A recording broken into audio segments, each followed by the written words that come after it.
3 minutes to showtime. 3 minutes to showtime.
One minute to showtime, 1 minute to showtime. Remember, subscribing to Brooks Agnew will treat, cure, and prevent the disease of ignorance.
Rise in many states. I'm Joe Chiro, Fox News. Nearly 40 states are seeing coronavirus cases on the increase, prompting concern from health officials. In Texas, COVID-19 hospitalizations rose to a record high of more than 8,100 today. And here's another milestone. As of today, Florida is now topping more than 200,000 confirmed cases of coronavirus. Many beaches in California and Florida are closed this holiday weekend. Social distancing nightmare. Arizona is seeing its 8th consecutive day of record highs for COVID-19 hospitalizations. Fox's Christina Coleman. 2 people are dead, 8 others injured after a shooting at a nightclub in South Carolina that officials say shouldn't have been open. The sheriff is calling it a horrific situation, and now he's going after the business where this happened. Shots rang out just before 2 a.m. inside the Lavish Lounge in Greenville, South Carolina. The sheriff's department says a large crowd ran out of the building, and there was active gunfire inside. According to local reports, there 23-year-old Michaela Bell and the club's 51-year-old security guard Clarence Johnson are both dead. 8 other people were wounded, and some are in critical condition. Fox's Asia Hosny. It's also been a deadly weekend in Chicago. 67 people have been shot and 13 have been killed since Friday. One of those, a 14-year-old boy who was celebrating with neighbors in the street when several men opened fire on the crowd, shooting 8 people, 4 of whom were killed. A few hours earlier, a 7-year-old girl was shot in the head while playing on the sidewalk outside her grandmother's house during a 4th of July party. Fox's Garrett Tenney. And in the nation's capital, an 11-year-old boy was grabbing a phone charger from a car last night when he was struck and killed by a stray bullet. America is listening to Fox News. America is ready to get back to work, but to win in the new economy, you need wherever you are. Make it T. Truth Frequency Radio.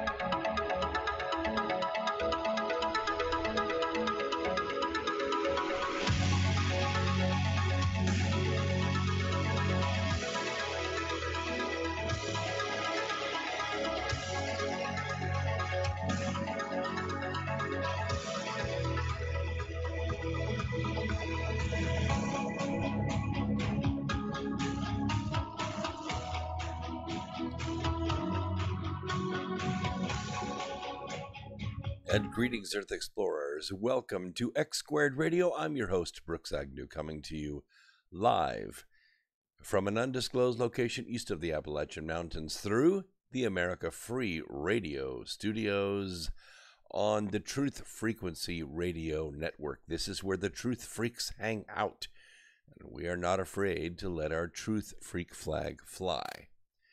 We have already had a generous donation from Moverling5. Thank you so much in the YouTube chat room. We are also live on my YouTube channel, Brooks Agnew. Easy to do if you want to see as well as hear the program. Last night I was on Red Pill 78 on their program from 9 to I think almost 11 o'clock. And we really had a good discussion. Great host there. I'm a big fan of his program. He's done great things with that. He's a good analyst, a good interviewer, a good presenter. And we may have some new people in the YouTube chat room tonight. I see Michael Campbell in there. He said, great interview on Red Pill 78.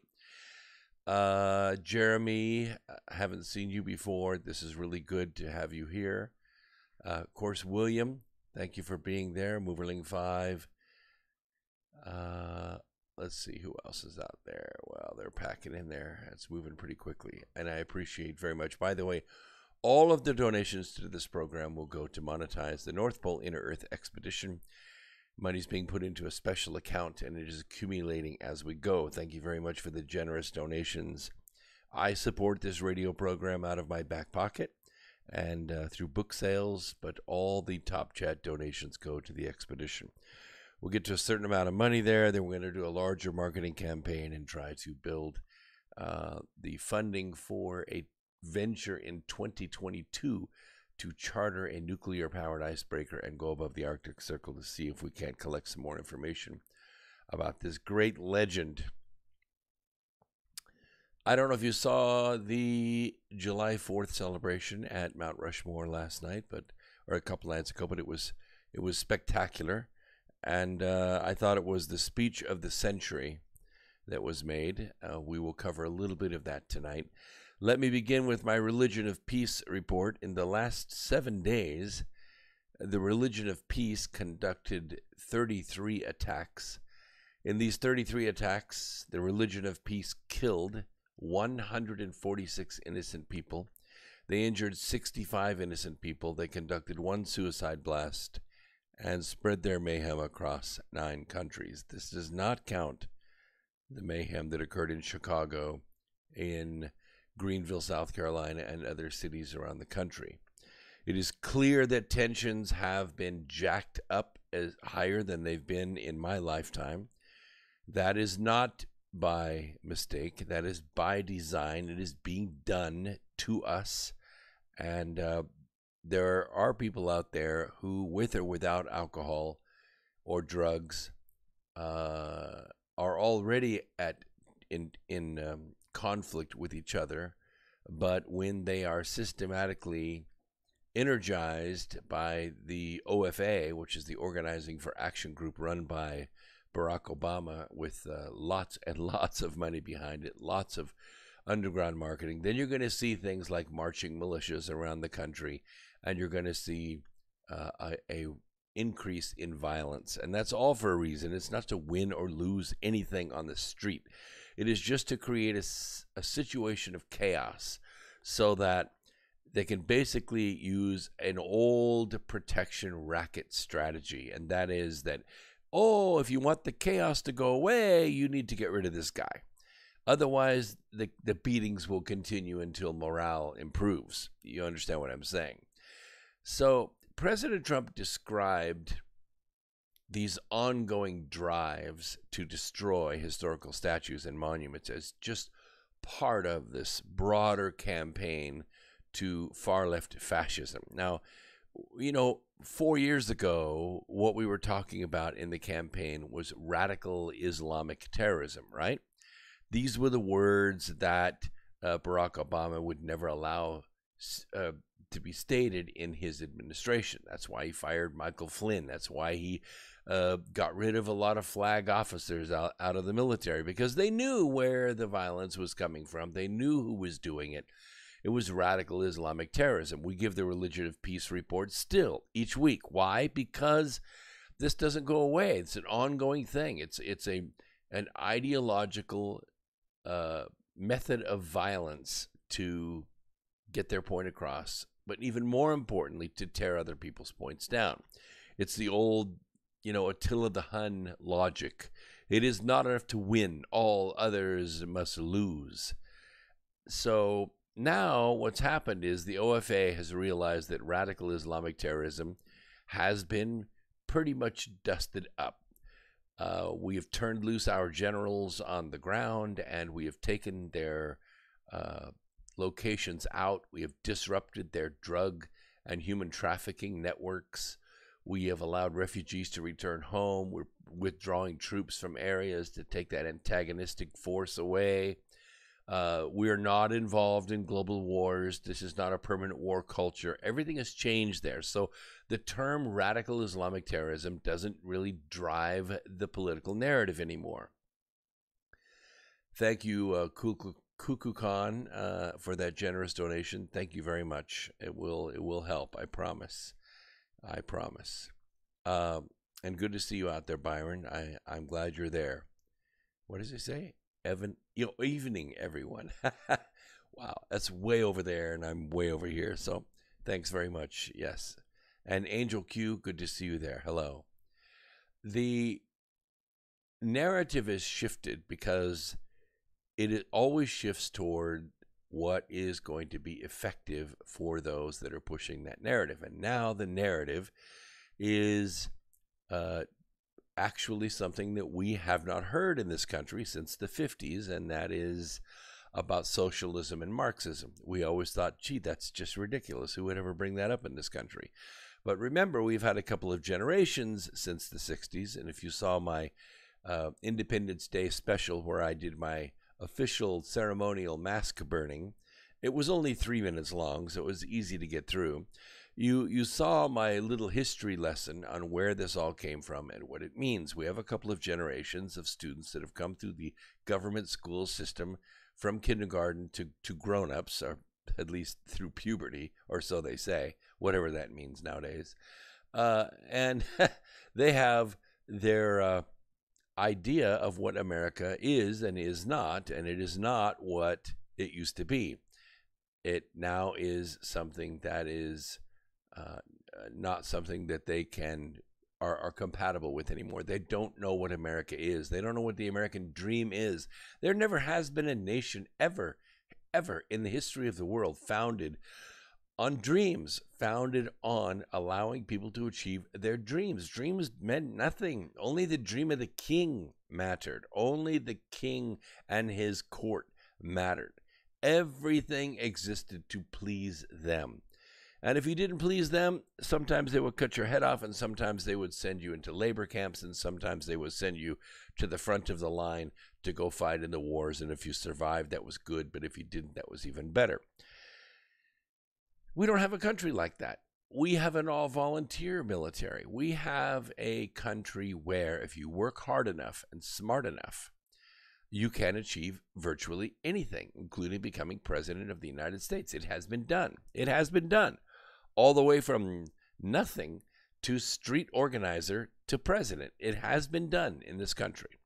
Now, there are a lot of people that are frustrated with that because they only try 2 or 3 times to make it happen. It doesn't happen, and they make up, to make it more academic here, it's outcome-based. That is to say, I'm 40 years old, and I'm not rich, therefore America doesn't work. You see, there's a disconnect there. You naturally want to ask the question, well, how much do you actually work in a given day? You mean like yesterday? No, I mean like on a daily basis, Monday through Friday, Monday through Saturday. How much do you work, on a daily basis?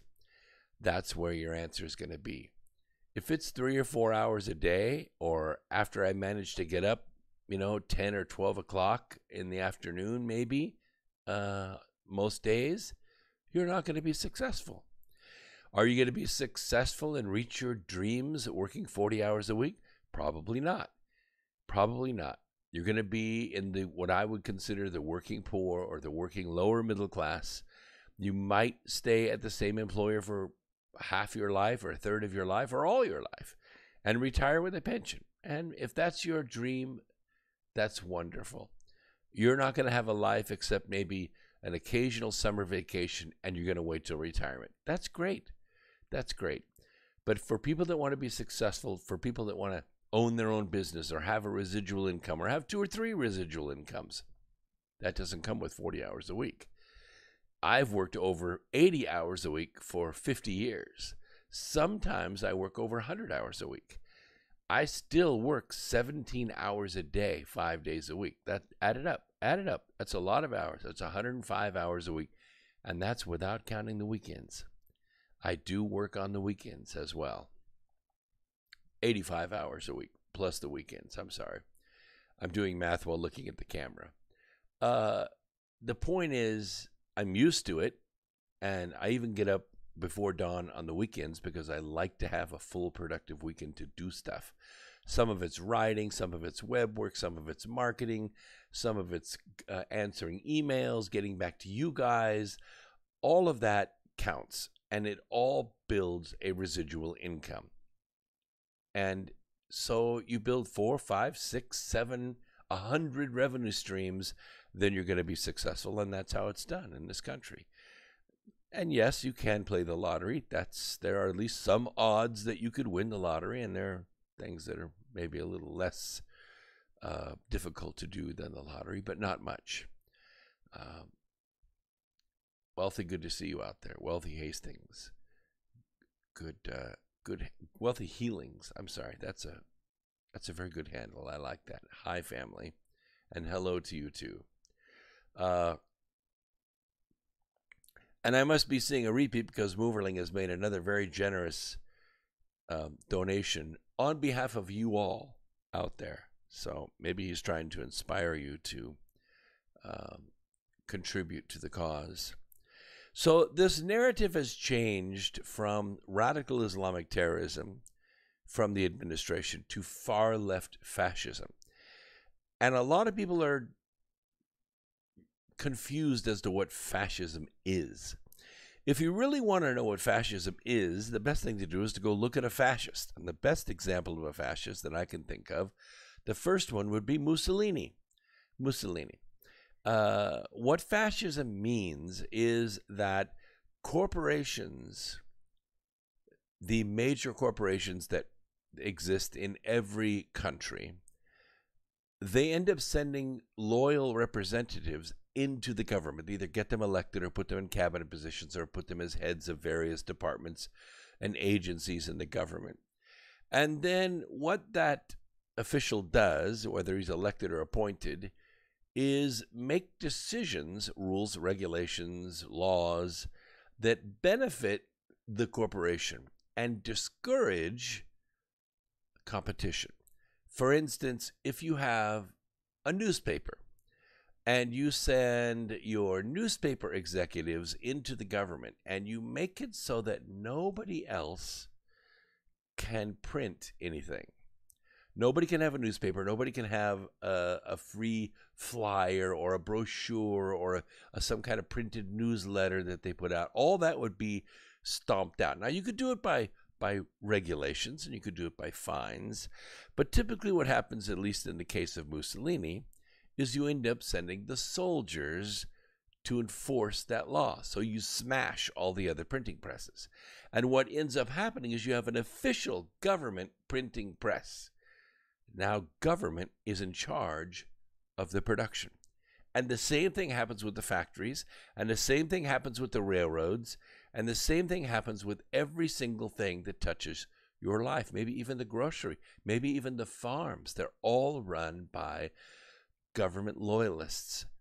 And then what happens is the prices begin to benefit the government. They begin to benefit the fascist. In other words, government becomes a business.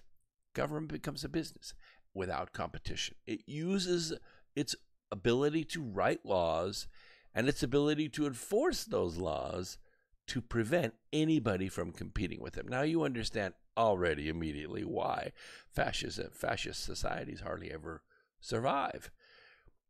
Because we live in a free enterprise system. And free enterprise system is based on capitalism, not fascism. Now, capitalism is a little different system. Capitalism is based on service to others. I see a need in you, and I develop a solution for that need, and you pay me. And if I'm successful at it, I can make money, and I can then improve on that product and make it better. Now, what's obviously going to happen is somebody else is going to say, well, you know what, that almost meets the need, but I think I can do it a little better. And so the price comes down and the competition goes up, and who wins? You do. The people do. You get the best cars. You get the best airplanes. You get the best electronic devices. You get the best computers. You get the best houses. You get the best cities, the best roads, the best clothes. Everything improves for the consumer. Why? Because in a capitalist society, it is the people that are at the head of the system. It is the customer that determines if you are successful or not. Why? Because you're meeting the customer's needs. Have you ever heard the term, the customer's always right? That's where it comes from. It's capitalism. And that's the way the early country was established. When America was first founded, they tried the fascist way. They tried the socialist way. We will all plant, and then all this crops will go into a big bin, and then we will give out according to their needs. Well, the issue is, and I think I can see by a show of hands in the chat room, if all of you feel at your work that you're doing most of the work and not getting all the benefits. Somebody else is getting the benefits of your work at your job. Yes? Yes, of course. And the same thing happens in schools, and the same thing happens in factories, and the same thing happens at home. For instance, you have a home with roommates. Do all your roommates divide up the cooking and the cleaning and the shopping chores equally? No. One person's really good at it and they like doing it, and another person doesn't like doing any of it. So they don't do any of it, but they pay their rent on time, so you put up with it. You see, that kind of system doesn't work. It doesn't work because you don't have equal inputs, but you got equal outputs. You have equal outcome. And that's why that system never works. That's why nations that do it always starve to death. 25 major organizations around the world have tried socialism and fascism, and they've all failed, all of them.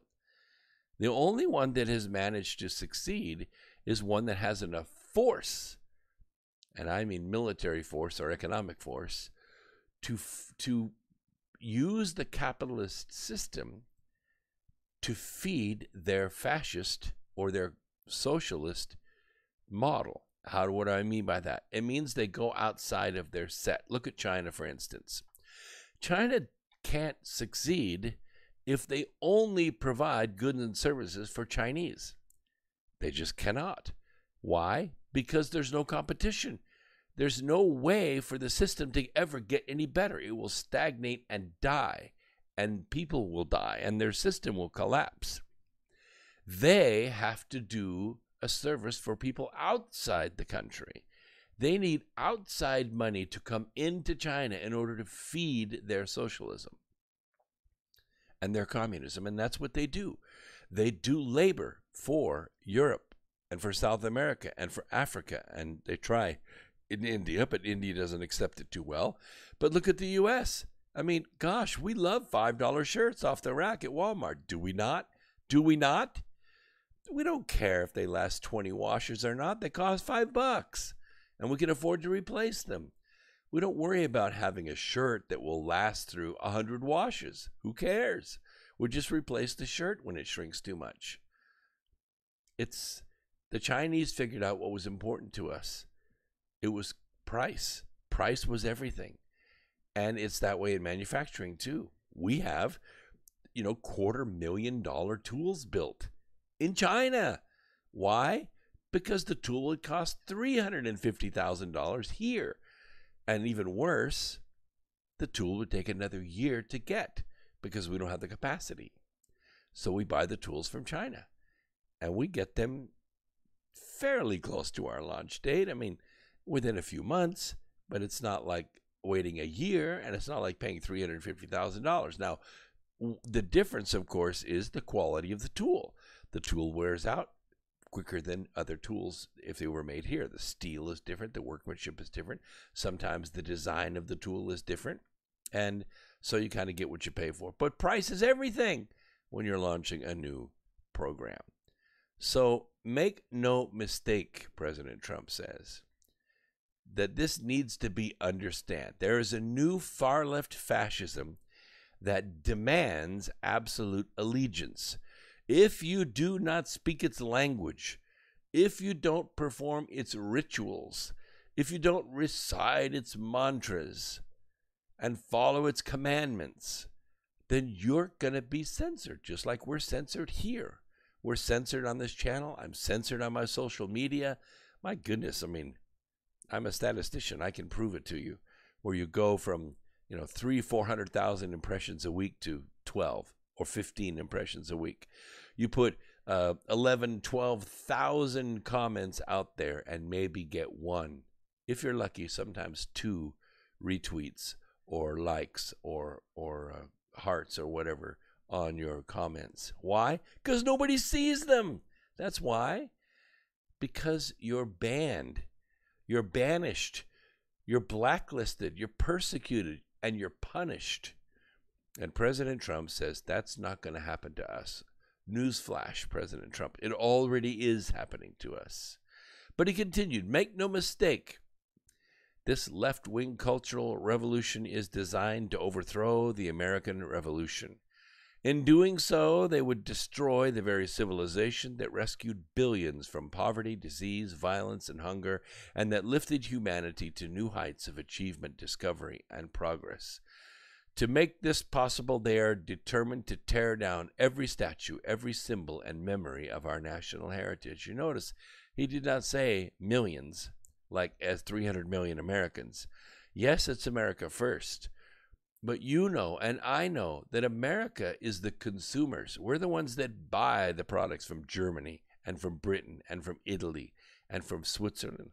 We're the ones that buy the products from Mexico and Canada and, yes, China and Japan and India even. We're the ones that buy that because we want the quality and we appreciate the competition.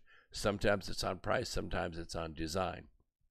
But it is our drive for freedom. It is our drive for success on an individual basis and on a national basis that has lifted the world out of poverty. It is our ability, our opportunity to be free, our opportunity to have liberty and to share that liberty. When people come and visit our country, they see a different country. They say, wait a minute, you mean I can freely travel from Florida to the Grand Canyon and I don't have to have a visa to travel state to state to state? I mean, I don't have to show my ID or stop at a way station or, let them go through my luggage at the state border? No. In fact, if you got a driver's license in Georgia, guess what you could do? You could drive anywhere in the country. Your driver's license is valid everywhere. Everywhere. When you get money in your pocket in New York City, you could drive all the way to Las Vegas and you can spend that money without having to change it into anything except gambling chips. Why?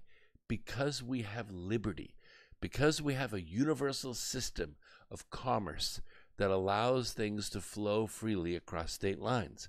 Believe me, I follow a big line of steel and aluminum all the way to South Carolina every morning before the sun comes up. Why? Because they're delivering stuff and they're picking stuff up. They're making things happen, and they're delivering stuff. We have a caller on the line. We also have a break coming up really quickly. So I know you've been on hold for a while. Let me let you hang through the break if you're willing to do that out there, Nevada, or is it New York? And I'll bring you on right after the break. We've got about 1 minute to go. So I don't want to make this all about politics because it really isn't. It's about government. It is about what kind of government we are going to have after November.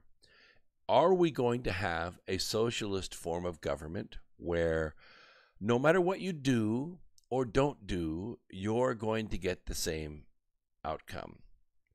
If you are successful, you're going to be beaten down. If you are lazy and never do well, you're going to be lifted up. I suppose if you have enough people that don't do anything and still vote, it could swing one way or the other. We'll cover more of it when we get back after the break. We'll be right back after this. More X Squared Radio right after these messages.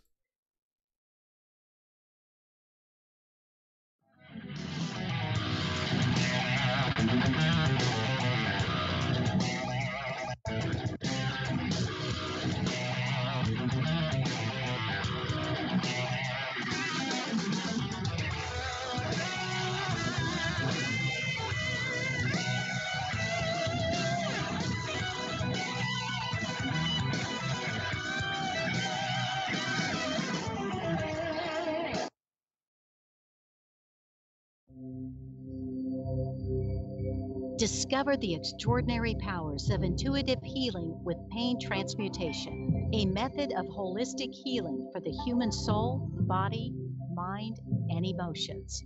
If you are looking for answers and a deep understanding of how to help yourself and the people around you to live a happier, healthier life, this is the right place for you. Learn how to read your soul's history in the Akashic Records. Remove negative energy attachments from your astral body and start the process of inner and outer pain transmutation. Join Pain Transmutation Community to get started on the path of intuitive healing. Change your energetic state. Manifest new and exciting experiences. Re-energize your life and build inspiring connections with others in our community. Hey folks, guess what the #1 phrase that Life Change Tea receives by email? You ready? We love this tea. We love this tea. Time after time, week after week, we love this tea. Life Change Tea gives you more energy, a beautiful cleansing, and fulfills its slogan perfectly. The tea that makes you go. So if you want to be on your health game, log on to getthetea.com and order Life Change Super Strength Tea. Packages come in a 1-month supply, and when you brew this stuff, wait until you see the results. Aren't we all about the results? And with a lot of people's health struggling, we can use a little bit of help. Doctors will tell you disease starts in the gut. So log on to getthetea.com. That's getthetea.com. Be our next email saying, I love this tea. I love this tea. Get the tea at getthetea.com. Helping America one tea bag at a time. More than a dozen astronauts have officially reported UFOs. Hundreds of hours of UFO footage were filmed by astronauts aboard the space shuttle. Many of these UFOs can only be seen in ultraviolet light. Ultraviolet light. Retired former Apollo astronauts and cosmonauts now tell their stories of their own personal UFO encounters.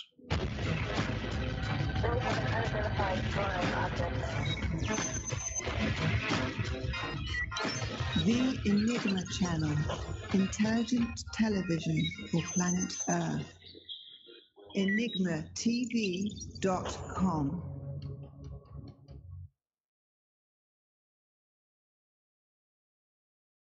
This is Truth Frequency Radio. No hate, no hype, no fear. Real people, real radio.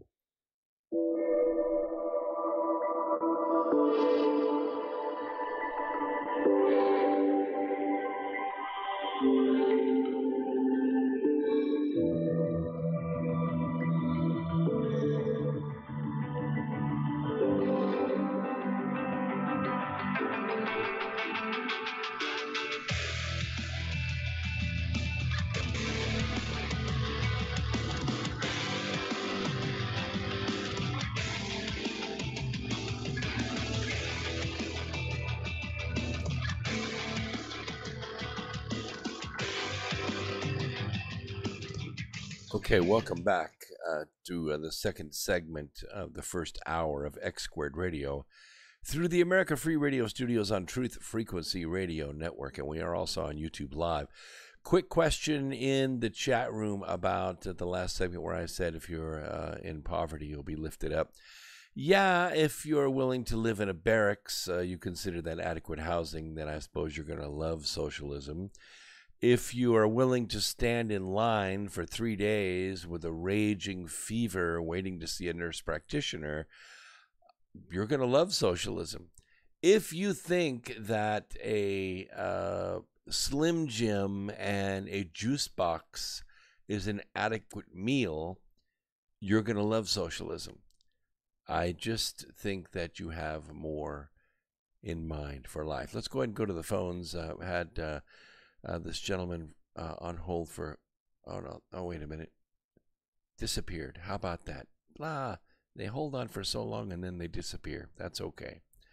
If you want to call in, the number is 213-233-3998. It's posted on YouTube on the screen if you want to call in, and we will bring you on and discuss your point. And a lot of good points in the chat room, some on point and some are not. Hi, Bomar. Good to see you out there. Gang of Four, welcome back to the program. And just checking out some of the comments here. Yes, very good, very good. And I understand, William, about Steven Spielberg.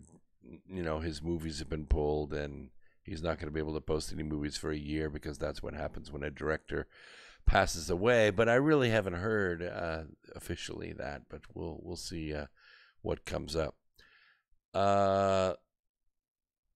Yes.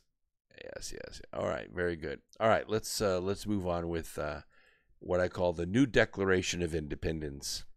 You know, a little bit of history. The sun never set on the British Empire. There were no borders to it. British ships ruled the waves. British industry ruled all commerce to every country, plus the colonies of America. The king enforced a uniform set of rules, controlling the flow of people, the flow of goods and money throughout the realm. He had the army, he had the money, and he had the skills at his command. In this borderless global economy, and remember that's exactly what we had in the mid-1700s, it was ruled from London.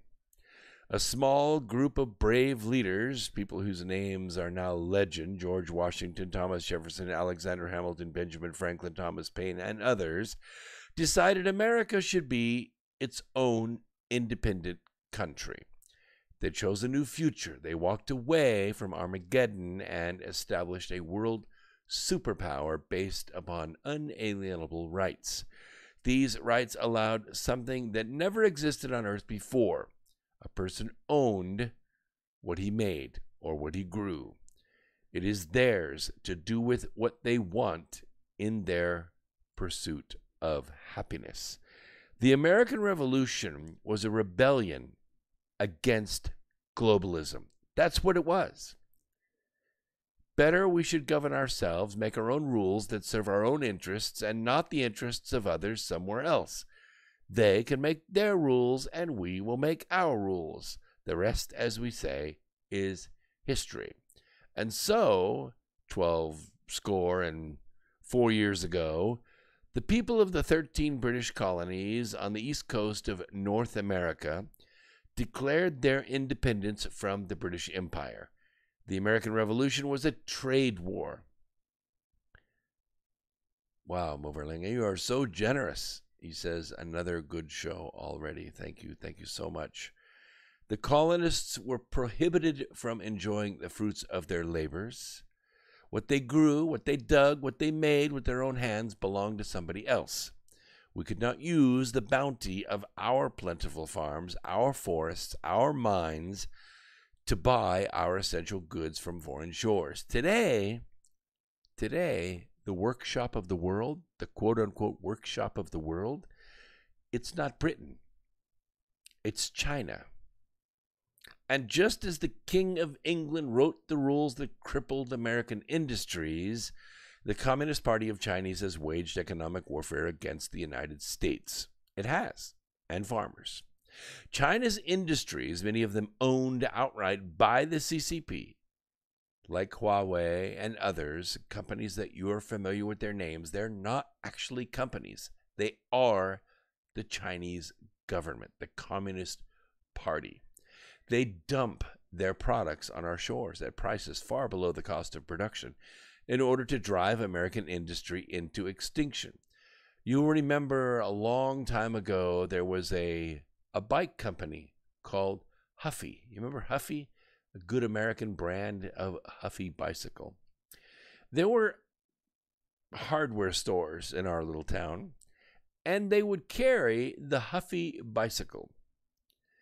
When the Chinese began making bicycles, and they actually could make the Huffy bicycle just like the Huffy bicycle, except it was made in China, they could actually sell the stores could actually sell the Huffy bicycle cheaper than the local hardware store could buy it. And that's why your little local hardware stores went out of business.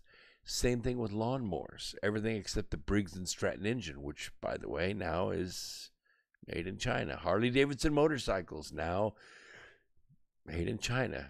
Cummins diesel, best diesel the world has ever known for hard work, made in China.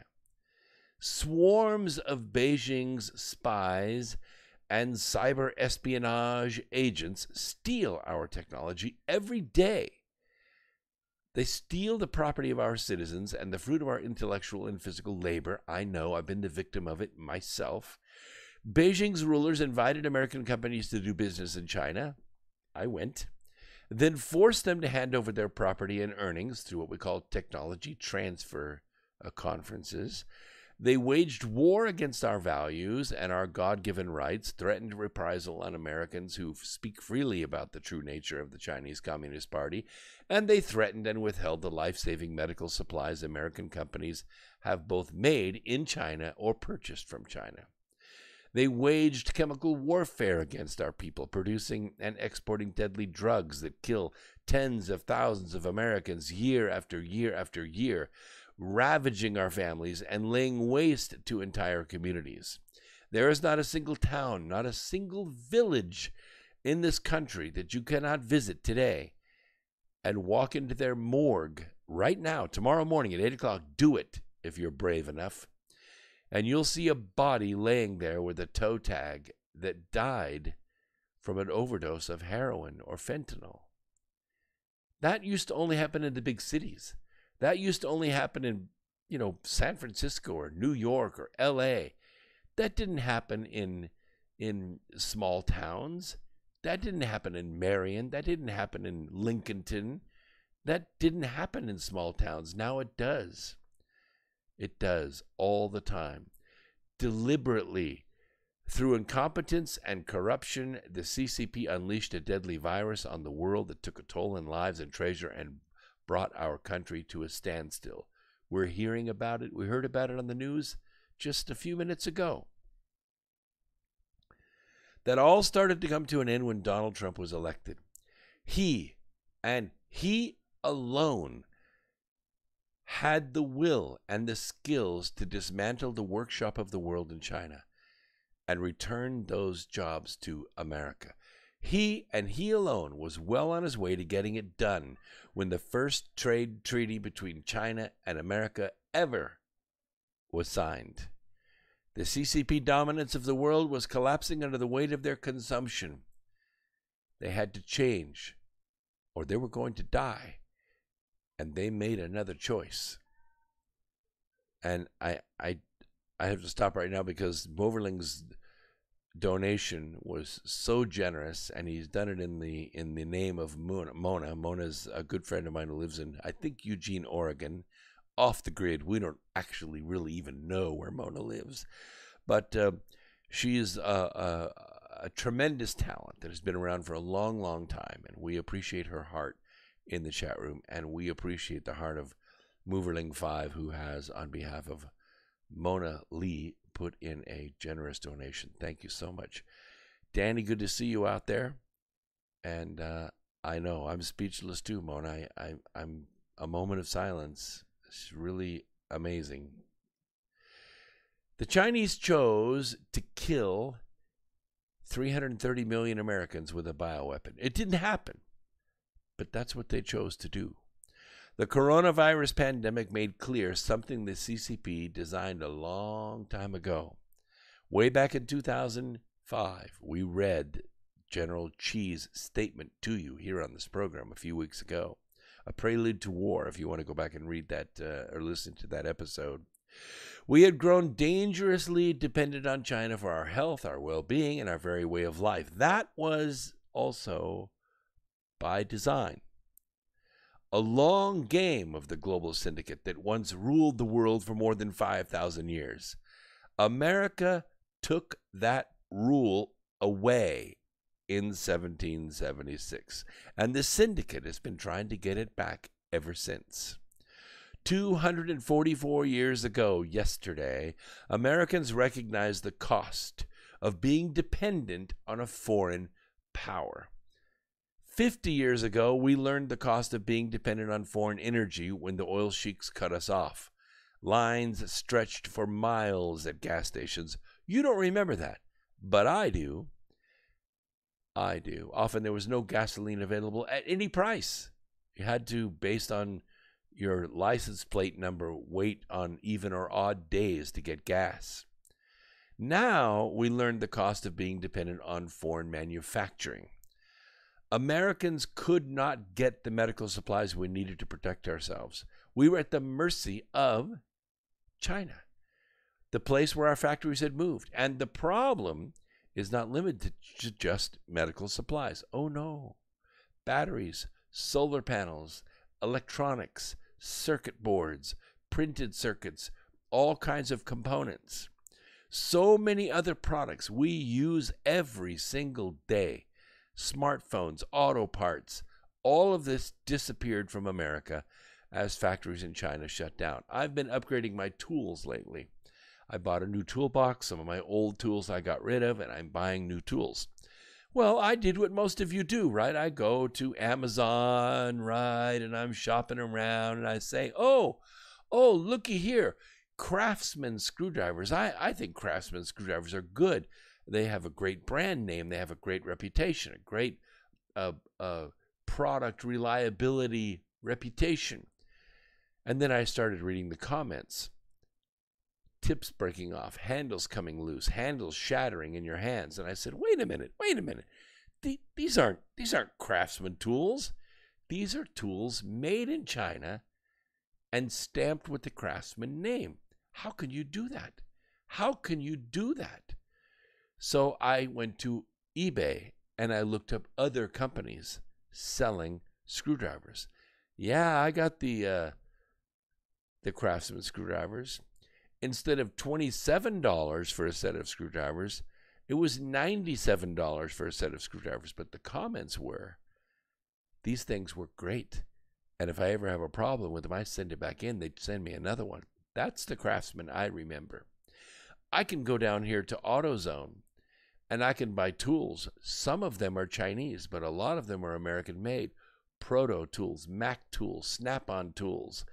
These are tools that are expensive, but they will last a lifetime, and they will fit a mechanic. When I was a full-time mechanic back in the last century, the Snap-on truck, the Mac truck, the Mac truck and Matco truck would come around with their tools. They were expensive, sure. I had $6,000 in my set of tools, but I used them every single day. And every single day I pulled on that wrench. It worked. Every single day I pulled the trigger on that drill or that impact gun. It worked. The sockets worked for decades and decades. Yeah, it was a long time ago. I still have those tools. I still have the punches and the chisels. Why? Because it was good steel. It was forged, and it was made in America, and it lasted. Same thing with German tools. Very high-quality stuff. But now it all looks the same, but it's not. Chinese stuff falls apart like a daisy smack with a 9-iron. This was all the result of a plan. Our dependence on communist China, it didn't happen overnight.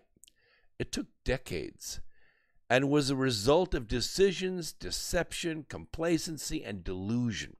It was the result of spies and traitors who gave the CCP missile technology, trade secrets, access to our universities in exchange for individual wealth, individual power, and opulence for themselves. They sold America so their own family could be rich. But these few Americans, beginning in, I'm going to say 1992, they sold America to the CCP for their own greed. Yes, but because they were oath members of the global syndicate. The Chinese Communist Party took control of America at the highest levels by financing hundreds of Democrat campaigns. That's the way it was done. And if anybody ran against them, it was poverty and devastation. It was personal attacks. It was attacks against their families. It was financial litigation. They litigated you until you were broke. They litigated states until they were broke. A Democrat Party became the political arm of the global syndicate, while the CCP was allowed to be the military arm. The banks were addicted to the drug cartel's cash, just like the British had used opium in the 19th century to addict the Chinese and drain billions out of their country. The syndicate began using fentanyl, opiates, heroin to addict Americans. They inserted anti-American lessons into our schools and universities and then made it impossible to remove those teachers who were indoctrinating our children. In just 2 generations, our own children became their allies in the war to destroy America. They're in the streets today, right out there. 2 of them were killed by running out in front of a car yesterday and were run over. The second one died today. They lost their lives because of this indoctrination. And the Communist Party wanted us to believe this. Some of our leaders had a naive belief that doing business with the CCP, raising the standard of living of the Chinese people with Western investment, would somehow magically transform them into peace-loving democracy. We will overcome them with commerce. Our leaders wanted to believe what happened in Japan and Germany after World War II would happen in China after the Cold War. The difference is there was no war. There was no victory. We beat Germany. We beat Japan. We won the war, and we were able to provide for them infrastructure and help to rebuild their societies. We stayed with them, even in a military manner. They couldn't have their own armies. We supplied the defense for them. We supported their currency. We supported their economies until they came up on their own. We did business with them, and they did business with us, and that's why they work with us to this very day. They're not our enemies. We never had that war with China, and I'm not really sure we could win that war with China. The CCP lied to our political and business leaders. Oh, they promised a rich market for American products. We have 1.4 billion people. They love American things. We would love to buy American things. Except, that pesky 70% tariff. Ooh, that makes it a little hard to compete in a Chinese market. If we gave China the factories and the know-how to make those products, they would be happy to buy them. And those factories ended up making the goods, not to sell to the Chinese, but to sell to us. Do you think Chinese buy batteries for electric vehicles and solar systems? No, we do. Do you think the Chinese buy solar panels or wind generators? No, we buy those. Just like you are blocked from selling on Facebook or Twitter or YouTube, the global syndicate stepped on every American business trying to make money off the great and wealthy Chinese. The Chinese people were forbidden under penalty of death from moving their money from China to America to build factories here. Believe me, I know a lot of them that tried to go over there and get investment money. They had great audiences, great audiences. I myself spoke to a billionaire, Mr. An, in Chengdu. He was all ears. You know what he asked me at the end of that meeting? He asked me if I could take his daughter to Disney World in Florida. He asked my company to take his daughter to Disney World in Florida. Do you know why? Because he couldn't. Because he couldn't leave the country. And we couldn't take his daughter. Because if we did, we'd have been put in prison. If we got his daughter to Florida, what she would have done is defected. She would have set up a bank account at the local community bank, and her father would have begun wiring money from China to Florida. He wouldn't care about his life. He knows he could never escape China. Billionaires cannot leave China. But his daughter and her progeny would be wealthy for the rest of their lives. It never happened. It never happened.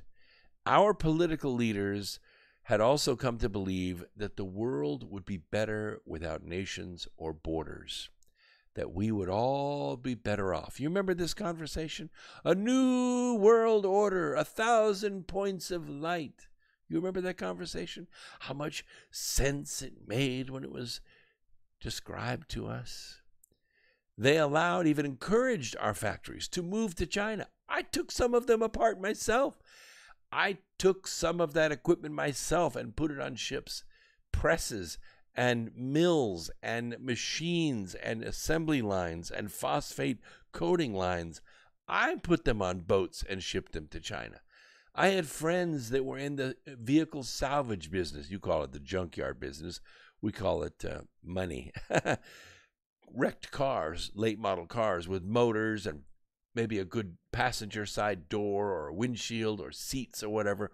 All those components were sold to body shops that were trying to rebuild vehicles using other vehicles as hangar queens. Instead of buying new parts, they would buy from a junkyard. And the same thing with, Harvey Homeowner, who's trying to rebuild his truck or his Impala or his Monte Carlo. The same thing. You need a transmission, you need a rear end, you need a steering column or whatever. You went to the junkyard. You know what my friend did? The Chinese offered him money for his iron, and he crushed his entire yard. His entire yard. I said, Alan, why are you doing this? This is your business. This was your dad's business.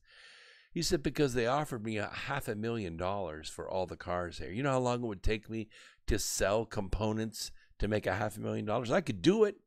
It's all worth way more than that, but it would take me 2 or 3 years. I can do it in one lump sum. And he did. He crushed every car on the lot. It went on semis, and it disappeared. He bulldozed his property and started over again. It was a smart move on his part, but that's what we did. And guess what happened?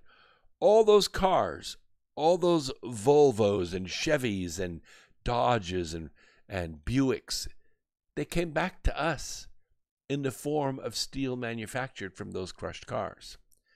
Oh, it was pretty low quality, but nevertheless, the Chinese were able to take all those vehicles, melt them down, and turn them into production.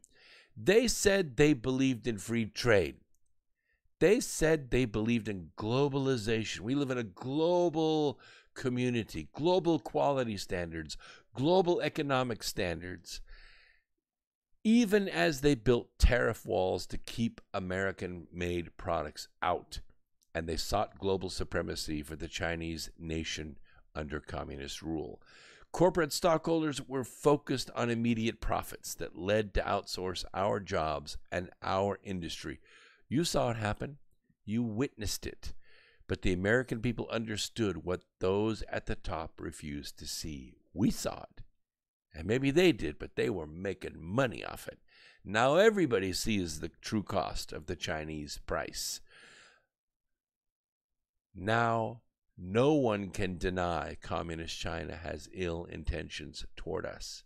They just tried to kill us. The CCP is a Marxist-Leninist party that believes in a communist dictatorship of the proletariat. If they have to kill 300 million Chinese to kill 300 million Americans, so be it. It is of no consequence. They can make more Chinese, but they cannot make another CCP. Freedom of speech, press, religion, assembly, right to own property, they don't exist there, and they won't exist here either. And we need to declare our independence. Happy Independence Day, patriots.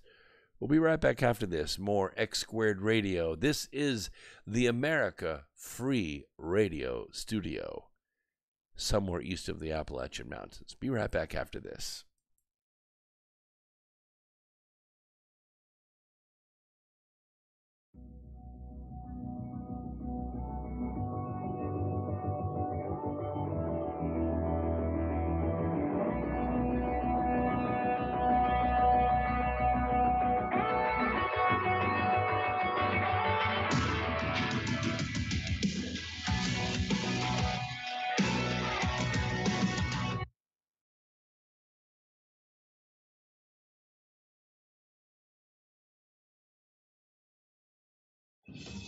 Truth Frequency Radio is your #1 source for news and information without the hate, hype, and fear.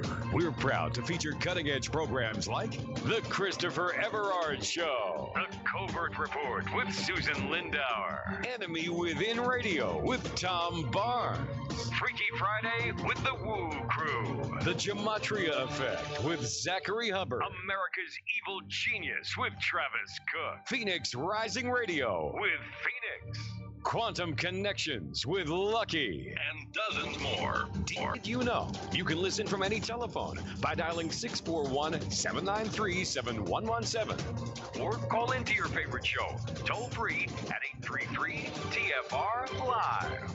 Uncensored talk and news you won't hear in the mainstream media. Truth Frequency Radio, your protection from deception.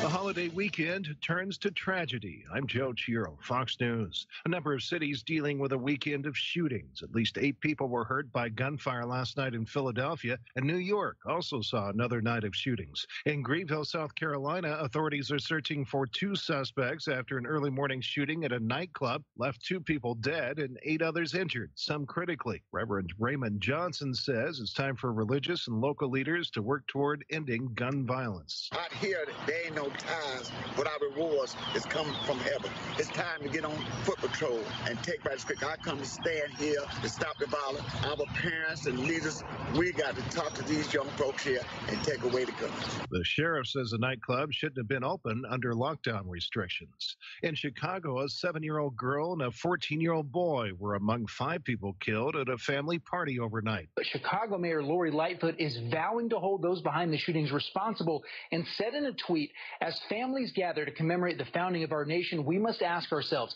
is this who we are as a city or as a country? We cannot grow numb to this. We are making progress and slowing shootings, but we have to do better, every single one of us. Fox's Garrett Tenney. And in Washington, D.C., an 11-year-old boy was shot and killed by a stray bullet. More than 36 states are seeing a rise in the number of coronavirus cases. Houston Mayor Sylvester Turner says his state's hospital system could be in trouble if the situation isn't under control in a couple of weeks. A month ago, 1 in 10 people were tested positive, and today it's 1 in 4. The number of people who are getting sick and going to the hospitals has exponentially increased. The number of people in our ICU beds has exponentially increased. Turner on CBS's Face the Nation. Both Florida and Texas report record case numbers. America is listening to Fox News.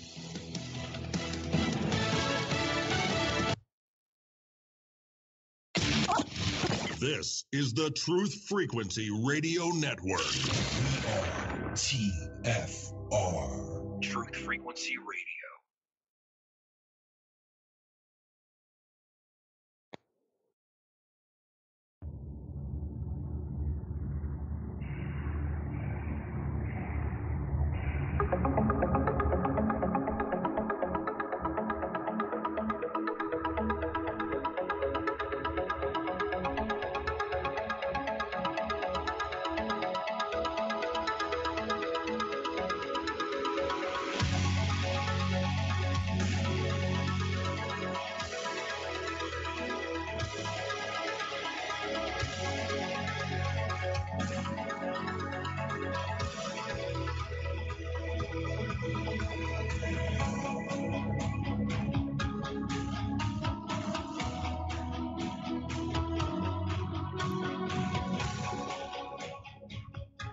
Welcome back. Second hour, X Squared Radio, coming to you live through the America Free Radio studios somewhere east of the Appalachian Mountains. And I want to extend my thanks to you all. I had a small amount of inventory because I had booked several live events throughout the year. All of them got canceled.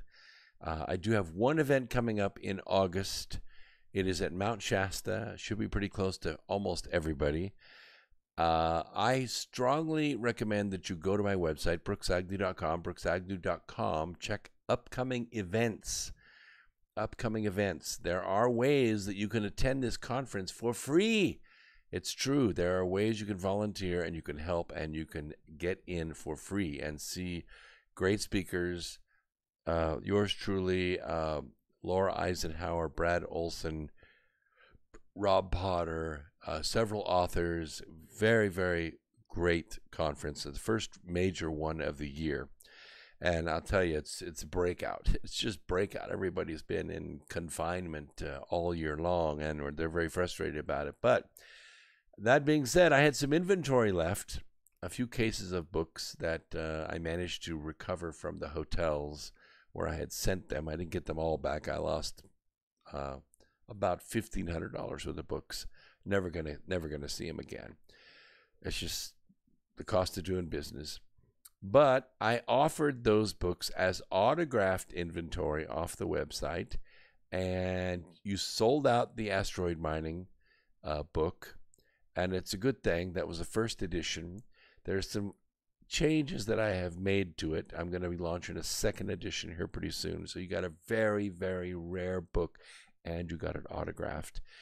And then Remembering the Future, and there are several birth trilogies in there. I have posted the inventories on the website, so if you go there, you can see how many are left. And I'm telling you, if there's only 4 or 5 left, you better jump on it, because they're only going to last a few days.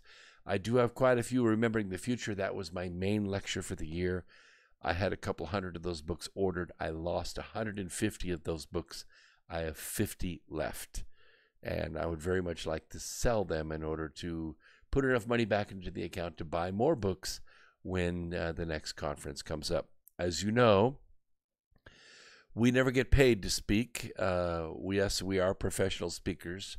I've been speaking for over 20 years. I've spoken all over the world, been on TV, radio. I've spoken to hundreds of thousands of people live, but it never pays anything. It's all free. The only money we make is when we sell books or do a workshop at those places.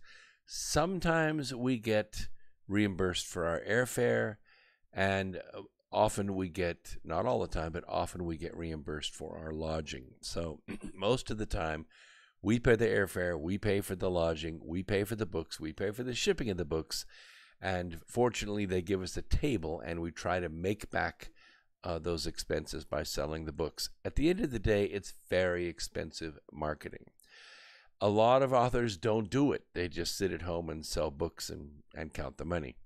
I'm not that way. I want to go out and meet you, shake your hands, see you face to face, talk to you face to face.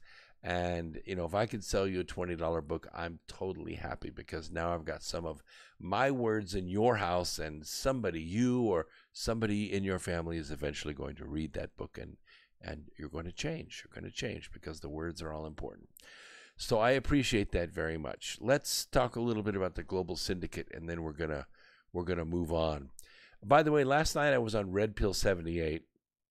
He is an amazing host. I am a big fan of his, but he's on every single day, and he does a fine program by himself. Occasionally he has a guest, and last night he had me on July 4th. It was very auspicious, and we had a wonderful time. We had a great discussion.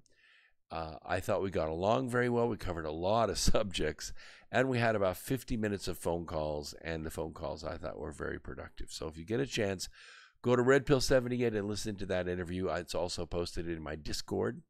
My Discord link is, if it isn't on the screen, I will put it in the chat room. I'll put it in the chat room so you can have the Discord, and that way you can go into my Discord room and you can listen to the interview yourself without having to get out there and surf around on the internet. Let me go ahead and put that in there right now. There you go. Now you got my Discord address. And I usually go into Discord after this program when I'm doing my post-operations, posting the notes up to my website so you can access them and do your own research, and also for the titling and synopsis on Truth Frequency Radio at tfrlive.com. Of course, we've got over 300 episodes on tfrlive.com, and you can go there and you can listen. You can't see the video, but you can listen to everything that has been said. And the interesting thing is, if you need the notes, they're linked right there. All you have to do is click on the notes link, and you can open up the notes for that program, and you get the research that it took me to do that 3-hour programming. Sometimes there are 50 pages of notes there. Obviously, I don't go through them all. I get inspired and I pontificate during the program. But you get the general gist of it, and I read a lot of those papers that are in there, and that's where I get my insight. And so when people say, send me a link, I don't know where you found that. That's where it came from, and it's in my notes, and it's on the website. And Moverling has been again generous on behalf of Alan Holman. Thank you so much, Moverling. And thank you so much, Alan, for being out there and making great comments. He said, if I were rich, I would donate a lot to this show. And Moverling has moved in on your behalf. So you two probably need to go have a beer. I think it would be a good thing to do. What is that, Bob? Bob says, you was awesome last night on Red Pill 78. Thank you so much. I appreciate that. Make sure that Mr. Z knows about that. According to a recent poll, 88% of Americans feel that our country is in crisis. That's a big number, Earth Explorers. 88%. You can't hardly get 88% of people to agree that hamburgers are good. That's a big number. Some fear a health crisis.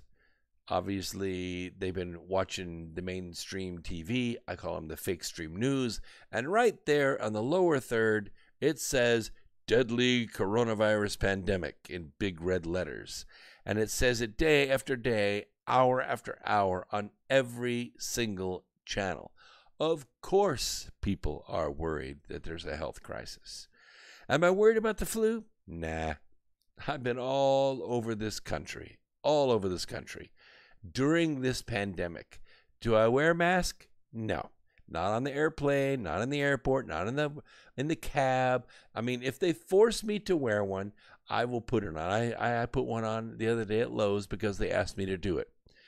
I strapped it over the top of my cap and under my ears. I did not put it over my face because I make oxygen decisions all the time, okay? Don't have the best lungs in the world. Being athlete most of my life, you just wear your lungs out. You just wear your lungs out. So I need all the air I can get. I'm not getting by on no 19% oxygen. Not happening. I need the full 21.35% at this altitude, and I'm getting it. That's why I have a big nose, because air is free, and I don't live in space. Some fear a crisis of racial tension, crime and police misconduct, and so much fear in this country. Some fear an economic crisis that could destroy the financial security for millions of Americans. I see that. I could be down with that. There are people that have, money in the bank, and they're worried the bank is going to close, and so they panic and they go get their money out and stick it in a cigar box. So that's okay. You could have money in a cigar box. I will implore, though, if you do have cash on hand and you keep cash in the bank, like if you have a checking account and you have $5,000 in your checking account, which a lot of people do, or more, you're not getting paid much on that. And the bank is just investing it in the money market overnight anyway. They're risking it anyway. What you should do is you should take 25% of your average cash on hand. Not when you build up a whole bunch of cash and you have a whole bunch of bills coming in, like medical bills or a car payment or a major equipment repair to your house or whatever. But I mean your average cash amount. If you've got an average of $5,000 in your checking account or $5,000 in your cigar box at home, I'm not saying that I do, 25% of that should be in metal, okay? It should be in platinum or gold or silver. Silver's pretty cheap. It's still under 18 bucks an ounce. You can get a 10-ounce bar of silver for about, less than 210 bucks. So 4 of them is less than $1,000, right? $840. But it's $840 frozen. If the Chinese were to attack our monetary system by counterfeiting a bunch of cash, I'm not saying they would do that. Yes, they have done that. And they ruined the U.S. Treasury's confidence in the cash money that we have floating out there. And they said, we're going to do a Control-Alt-Delete here. We're calling all the cash in. Bring all your cash in to the bank. All cash held after Labor Day is not going to be worth anything. We're going to do a Control-Alt-Delete. New cash. It's going to be uncounterfeitable. It's going to have a little chip in it or a gold thread in it or something it's going to have in it. It's going to be gold backed or something. And so your old greenbacks are going to be worth nada. Okay, so you need to take it into the bank. The big problem is that about 25%, it's a big number, 25% of our society, and I don't mean citizens, I mean our society in America, they don't have bank accounts. They don't have checking accounts. Some of them can't qualify. They don't have a birth certificate in this country. They, for some reason or another, have been blacklisted from banks. They wrote a lot of bad checks, or, you have to have some measure of credit in order to open a bank account these days. It's not that easy to do. You can't just go in and apply for a credit card. You have to go in and put $1,000 in the bank for a $1,000 limit on a credit card. It's called a prepaid debit card. You could do it, but 25% of our society doesn't do that. They get paid in cash under the table. They fix cars, paint houses, do nails, mow grass, do roofs. They get paid in cash. Even if they get paid in a check, they go to the bank and they cash the check, or at Walmart, they cash the check and they keep the cash. They don't deal with banks. I had people that worked for me that did it. We wrote them their paycheck on Friday. They went right to the bank, cashed that check, and took the cash. They did not have bank accounts. And Moverling has supported William with another generous donation. I have always wondered what it's like to have a benefactor, and now I know. So we have a benefactor out there, Moverling 5. He does a great job, and he's very generous, and we very much appreciate his support of this effort to go above the Arctic Circle to search for an opening through the crust. And, of course, they're supporting this program with these donations, and I really, really appreciate it. Yes. And he says, William, stay cool, my friend. I don't know if that's possible. I don't know if William stays cool. William's an intense personality and very brilliant. So Americans are scared. That's the bottom line. And the global media empire, they feed that fear. They feed it every day. So I tell you, turn that crap off. Listen to this program. Listen to this program. Listen to other, what we call mainstream news. We're the mainstream. There's the fake stream. That's the ones that have all the money and all the networks and the satellites and everything. And that's the fake stream. We're the mainstream. We're the ones, I don't know if you saw it or not, the news helicopter flying over the Los Angeles basin. You know, the night shot on July 4th. What did they see? Oh, they saw all the people in the basin, and they were strictly obeying the no fireworks rule that Adolf, their governor, his name escapes me right now. It starts with a G. See, he's so insignificant. I don't even remember his name. Mona will tell me because she lives out there.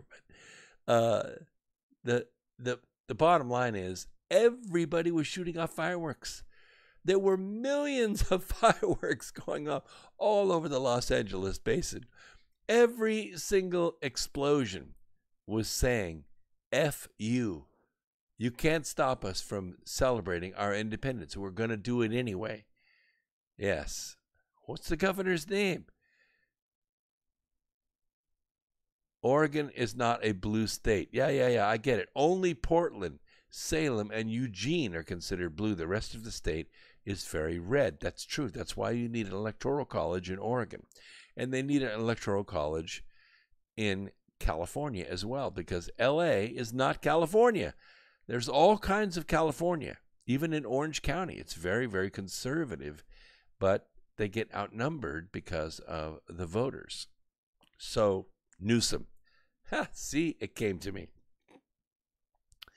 They were saying, F you, Governor Newsom, we're going to blow off our fireworks anyway, and there wasn't anything anybody could do about it. A violation of the environment, blah, blah, blah. So prior to Trump, everyone in the world was ripping off Americans. China took our manufacturing, stole our intellectual property. Illegal immigrants drove down the wages of the average working American. OPEC, Venezuela, Russia, they were all ripping us off. Iran, the World Trade Organization, NATO, the UN, everyone was ripping us off, taking our money and giving us nothing in return. And the prior administration, they let them. They let them. It all evolved from the Bretton Woods Agreement. What are you saying?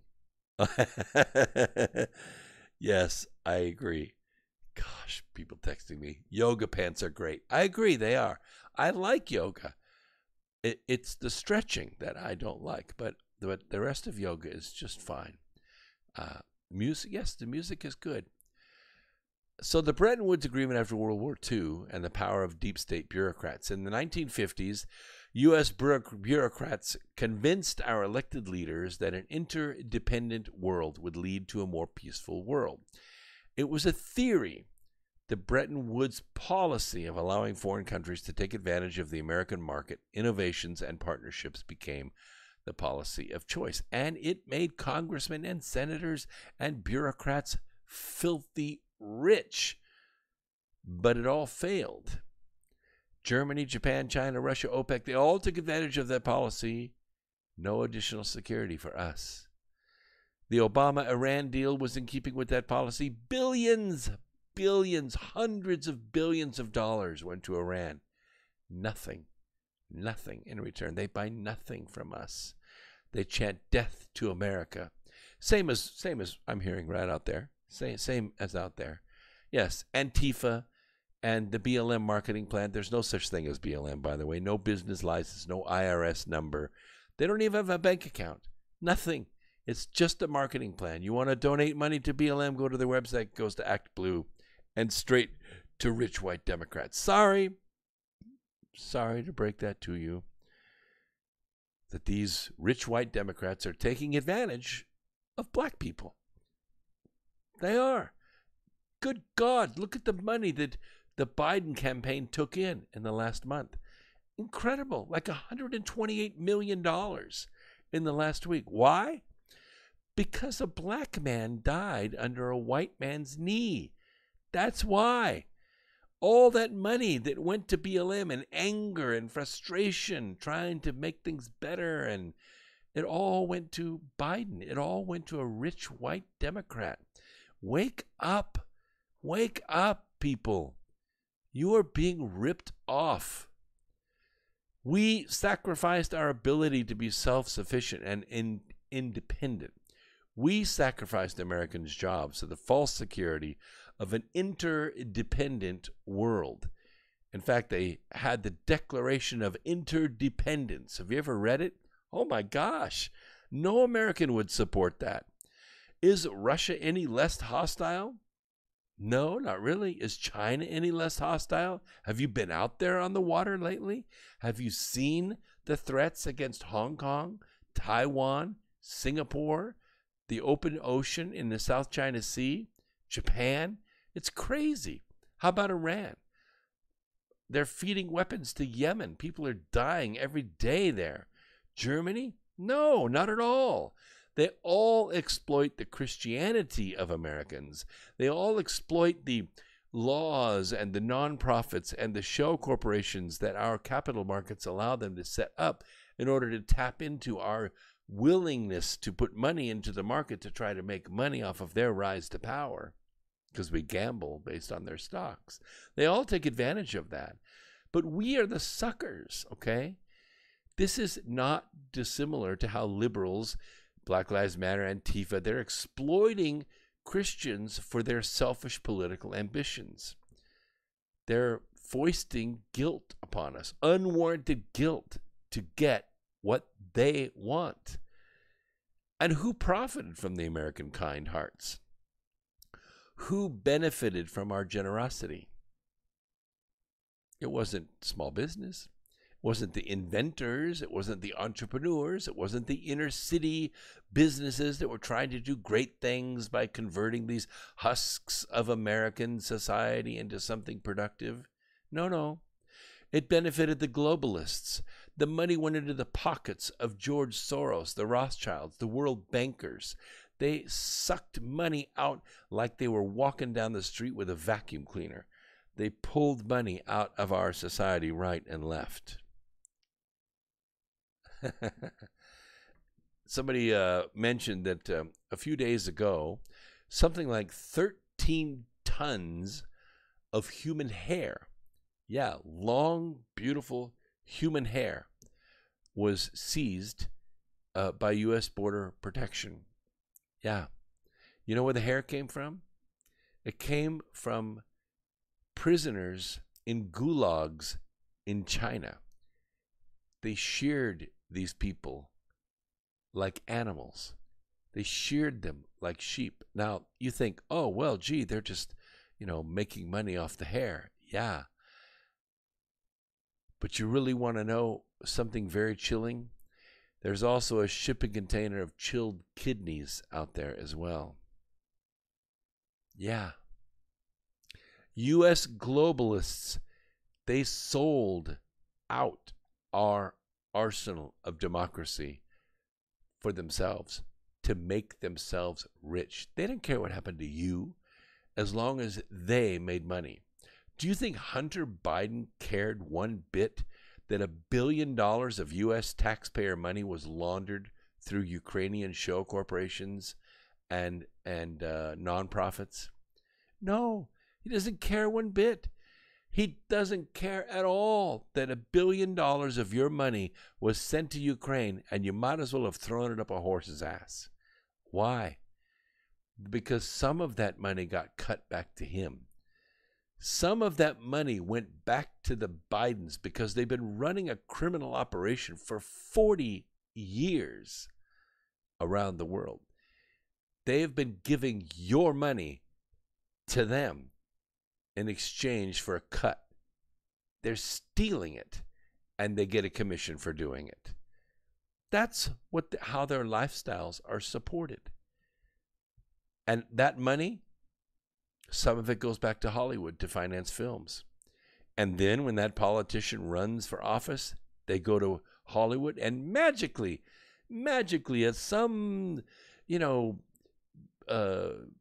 small dinner in Beverly Hills, magically they raise, $50 million or $500,000 or $250,000 for their campaign. It's not their money. It's not Hollywood's money. It wasn't Harvey Weinstein's money. It's not Steven Spielberg's money or Barbara Streisand's money. It's yours. You sent it to Hollywood to finance those movies. And then when the Democrats went, they just got their fair share. They got their commission back for doing it. Why do you think all the crappy movies that you see on Netflix and Amazon and even Disney, why do you think those exist? Who in the world would spend the money to finance some of these terrible scripts, horrible acting, terrible films? Not B films, C films, D films, stupid stuff. Series that people don't even bother watching because they get halfway through the second episode and say, wow, this is really bad. Why would I watch this? I'm not putting myself through this. I can't even get the popcorn down my neck. This is so bad. It's because it's a money laundering operation. And now you see it all exposed. Somehow the CCP virus was able to do that. It was able to flush them out. You get now to see where all this money comes from because the people that normally lived on this money, choked on this money, they're now exposed because it's no longer covered with cash flow. The creek has dried up, and what's left at the bottom of the creek is the dead. That's what we're seeing. The globalists, Soros, Rothschilds, world bankers, U.S. globalists sold our arsenal of democracy to them. Globalist businesses like GE, Microsoft, Apple, Starbucks, military globalists like General Mattis and his buddies, the military-industrial complex, and intellectual globalists like the liberal media cartel, NBC, MSNBC, CNN, CBS, ABC, the New York Times, for crying out loud. Deep state bureaucratic globalists like Brennan and Comey Chameleon, all of that. We'll come back right after this, top of the hour. More X Squared Radio right after this.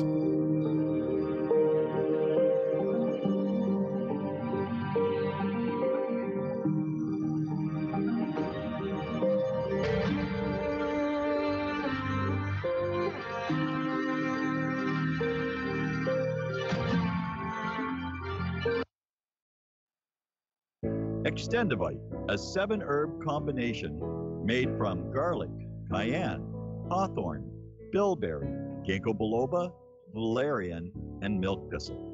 Extendivite feeds our body with the right nutrients to keep us healthy. Just listen to what Arthur has to say. I was just calling to tell you what a great product you have. I had used this about 10 years ago after I had congestive heart failure. And it fixed me up and got me going for the last 10 years. Lately, I've been having heart trouble again. So I placed another order because this was the only thing that ever worked. And I just wanted to let you know that you have a great product. To order, call 1-877-928-8822. That's 1-877-928-8822 or visit heartdrop.com. Extend your life with Extendovite. Hey, it's Grace. Can we talk about something serious for a minute? Your age. Getting old has its perks. But remember, being a few years younger, you know, your hair was thicker, you didn't have so many wrinkles, that extra weight wasn't haunting you, and you just felt better. Well, we can't turn back the clocks and go back 10 or 15 years, but you can start feeling and looking 10 or 15 years younger with Nature's Youth RSF. It's a doctor-formulated daily supplement that helps your body maintain its peak performance and fight the aging process. Imagine sleeping better, looking better, and feeling better. See how Nature's Youth RSF has helped thousands of people just like you at naturesyouth.com. naturesyouth.com. Imagine how it will feel when your family and friends are asking you what you did to look so good. Your secret will be Nature's Youth RSF. It's time to start looking better and feeling better. Learn more and order your Nature's Youth RSF at naturesyouth.com. That's naturesyouth.com. That's naturesyouth.com. Jacob Frank Leibovich is the mastermind behind a global network of satanic cults. He taught that the creator God was evil. Jacob Frank proclaimed himself as the true Messiah. He vowed never to tell the truth. He rejected every moral law and declared that the only way to a new society was through the total destruction of civilization. Murder, rape, incest, and the drinking of blood were perfectly acceptable actions and rituals. His followers established the Marxist system and have infiltrated Islam and Judaism. He was the Messiah of the Illuminati. EnigmaTV.com.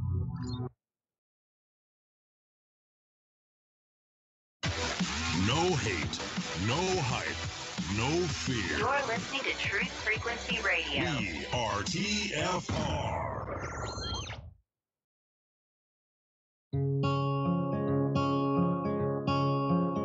I've been waiting for this moment since my first breath in.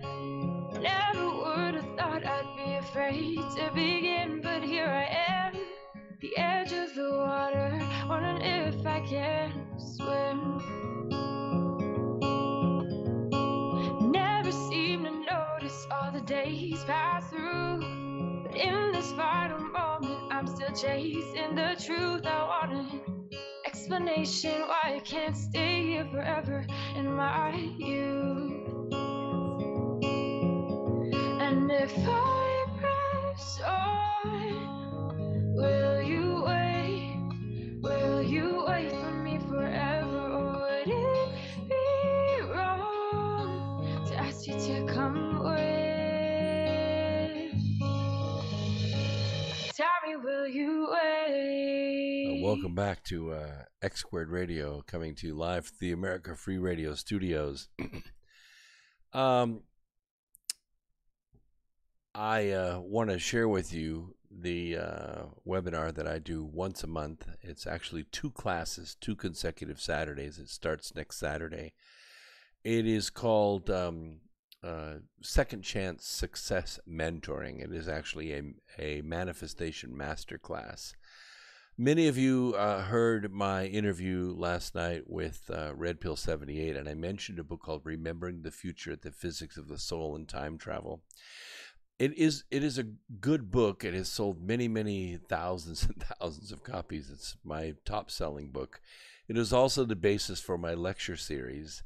And since I could not do this live, traveling from state to state around the country, city after city, and a couple of international places as well, I decided to put together a webinar and do the same lecture that I would do live, except do it for you face-to-face using online conferencing software. And I lowered the price because normally you would have to pay, $1,000 to go to a conference. You have to pay to get to the conference. You got to pay to get in the conference. You got to pay to stay at the conference. You got to eat, drink, rent a car, buy a plane ticket, all that stuff. It can be a lot of money. And I understand that. And I understand there are people that charge a lot of money for the same kind of education. But I don't feel good about taking somebody's condo payment. So this is a $47 course. It's basically 4.5 hours long. So it's not terrifically expensive. But in the 3-piece lecture that you get, 2 the first day, 1 on the second Saturday, we do this Saturday at noon Eastern time. So it's convenient for everybody internationally as well as nationally from coast to coast. And we teach people the science behind manifestation.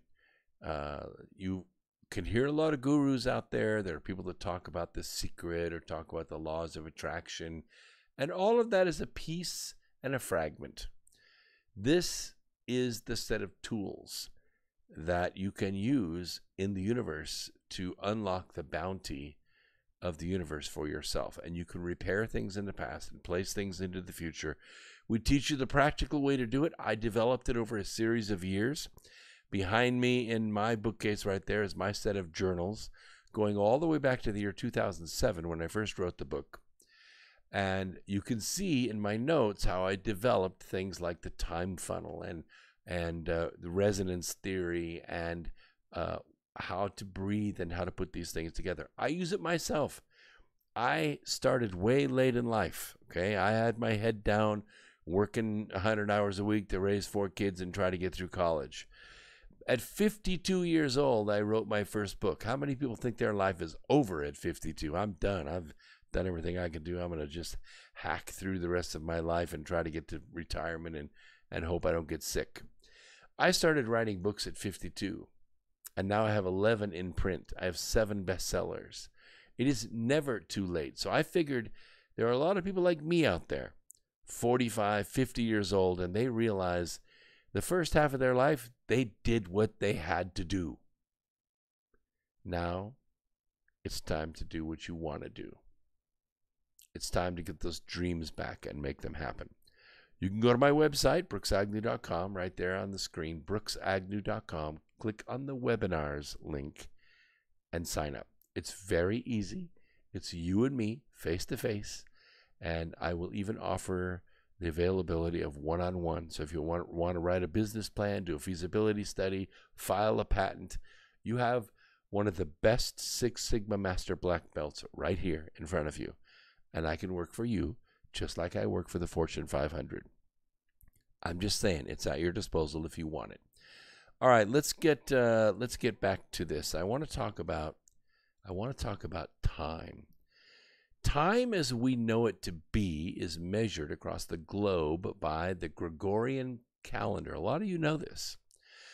And you may not know it by their name, but the Gregorian calendar, also known as the Western calendar, the Christian calendar, basically all calendars are religion-based. It's likely the calendar that you use every day of your life to tell when you have to do stuff. It's on your phone, it's in your planner, it's on your Outlook, it's on your Yahoo. It's the same calendar. It gets its name from Pope Gregory XIII, who introduced it in October of 1582 as a replacement for the Julian calendar, which was introduced roughly 1600 years before that, and of course named after Julius Caesar. So you see where these calendars come from. The Gregorian calendar is today's internationally accepted civil calendar, and it is the standard timekeeper across planet Earth. Why? I have no idea. I mean, just the name of the months, the name of the days, weeks, the way we've divided our lives up in calendars is crazy. It is the calendar that begins January 1st, ends December 31st for most of us, filled in by 12 irregular months, 5 with 30 days, 6 with 31, and 1 that is either 28 or 29. Go make sense of that. We have a little nursery rhyme to remember how to remember it. It moves in a linear direction. It is celebrated as equaling money, and we're always complaining that there's not enough of it or afraid that it's going to run out. Now, I'm quite sure none of this is surprising to you and probably not even that interesting. But the fact is that it is unquestionably an aspect of our reality. I maintain in my writings that time is not linear, it's spherical. And when I interviewed centurions, people that are lived over 100 years, I found that almost universally, they attribute their long lives to one thing or another, but almost universally, they wish that they had done things different. Some of them say, yeah, I wish I had learned to dance, or I wish I learned chemistry, or I wish I learned to play the piano, things like that. But when you ask them, what was the really great things, really great moments of their life, that's when this linear time becomes irrelevant. Because I think I heard it put best by Augustine Mandino, who I interviewed years and years ago. He was a great writer, and later in life developed a speech impediment from a stroke and didn't do public speaking anymore. But I spoke to him, and he said, life is just moments.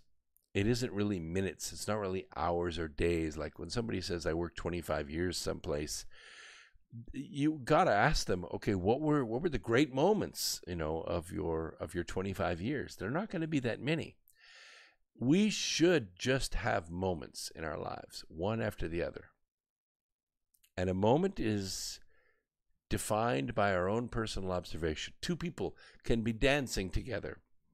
One is lost in bliss, and the other is looking at his watch. You see, they're both in the same moment, but they have different observations of it. One is wondering, when is this song going to be over? I have things to do. And the other one is, this is so amazing. I'm floating on air. I never want it to end. How many times have you looked at the clock prior to the end of work or the end of class and said, oh my God, 3 minutes has never been so long in my whole life? And then when you pay for that tour and you take that helicopter ride and it's over in 3 minutes, you go, $80, 3 minutes. It was over so fast. It's the same 3 minutes, I promise you, just to the microsecond. But it's the moment. It's the moment. And you'll know when these happen. You'll know when these happen. The waves will be just right. The moon will just be hitting the top of the water, or the sunset. It'll only be there for a few minutes. But you got to look at it. You can't say, hey, let's go get something to eat. Stop and absorb that moment. It will change you. It's a treasure to do this. Time is spherical. To better understand the true nature of time, let's begin by looking at the dimension of space. When we talk about distance in space, we don't measure it in terms of miles. That's so Gregorian. It's just ridiculous. We measure space in terms of time, light years. We use time to measure space. Science tells us that space is the third dimension and time is the fourth dimension. But what does that even mean? I mean, it's word salad, right? Now, here's a very simple way to understand this. It's going to help you. It's going to give you a wrench for your toolbox here. Length, width, height are the dimensions that we have. The smallest increment in our universe is the Planck length. That's the smallest wavelength of light that we can measure. And the smallest element that we have in the third dimension has 4 sides. It's the tetrahedron, right? It's what goes from 2 dimensions to 3 dimensions. That raising of the little 3-sided pyramid, that's the tetrahedron. It's the core energy of all rotating bodies. Humans, Earths, suns, galaxies, they all have this tetrahedron energy to them because we're in the third dimension. Now, there are 3 of these dimensions, but when you have an object that has length, width, and height, it has 3 dimensions, takes up space, and therefore we have this 3-dimensional object, right? Instead of 2 dimensions, which would be flat, 1 dimension, which would be a line or a point. This is precisely why space is the third dimension. And it's why the first 3 dimensions are all referred to as the dimensions of space. And if you look at them, they're spherical. When you rotate a Merkaba, a star tetrahedron, you're going to get a sphere with a pyramid on the inside of it, a 3-sided pyramid. Known as the Cartesian coordinate system, this is the way geometry is laid out in space. Now it's going to get kind of warped here, but it is in space where all matter lives. It exists. It used to exist as pure energy, but then it manifests itself together, resonates together, become 2 elements, two particles, protons and electrons. That's what makes up all the space that we see, everything. Every planet, every star, every gas particle, everything that's physical in the universe is either a proton or an electron.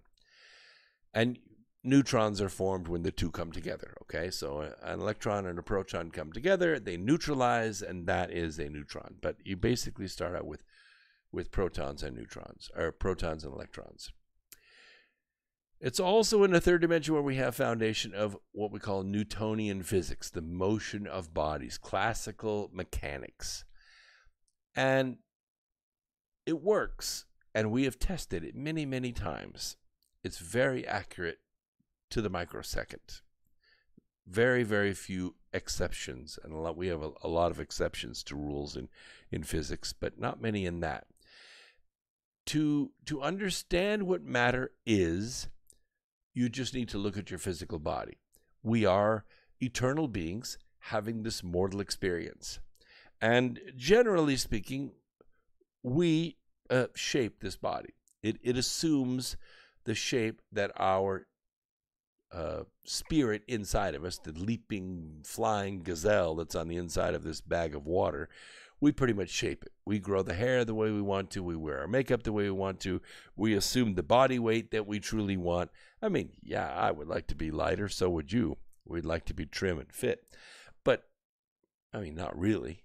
I mean, we do, but we don't do the work, really. So we're not really committed to it. We don't eat right. So we're not really committed to it. I mean, when I get off this program, I'm going to have a nutty buddy. Do I need to have one? No. I want it. I want it. I like it. It tastes good. It satisfies me. But you know what also does? It sits right here, right back here, right above my hip bones. I can see it in pictures when I turn and walk away. Oh, what is that? Oh, that's a nutty buddy right there. Now, I'm doing better. I lost part of my ass in a parking lot last summer, and it's still there. It's still in the parking lot. I never went back to pick it up. So, but we could look at our body and we can know what physical is.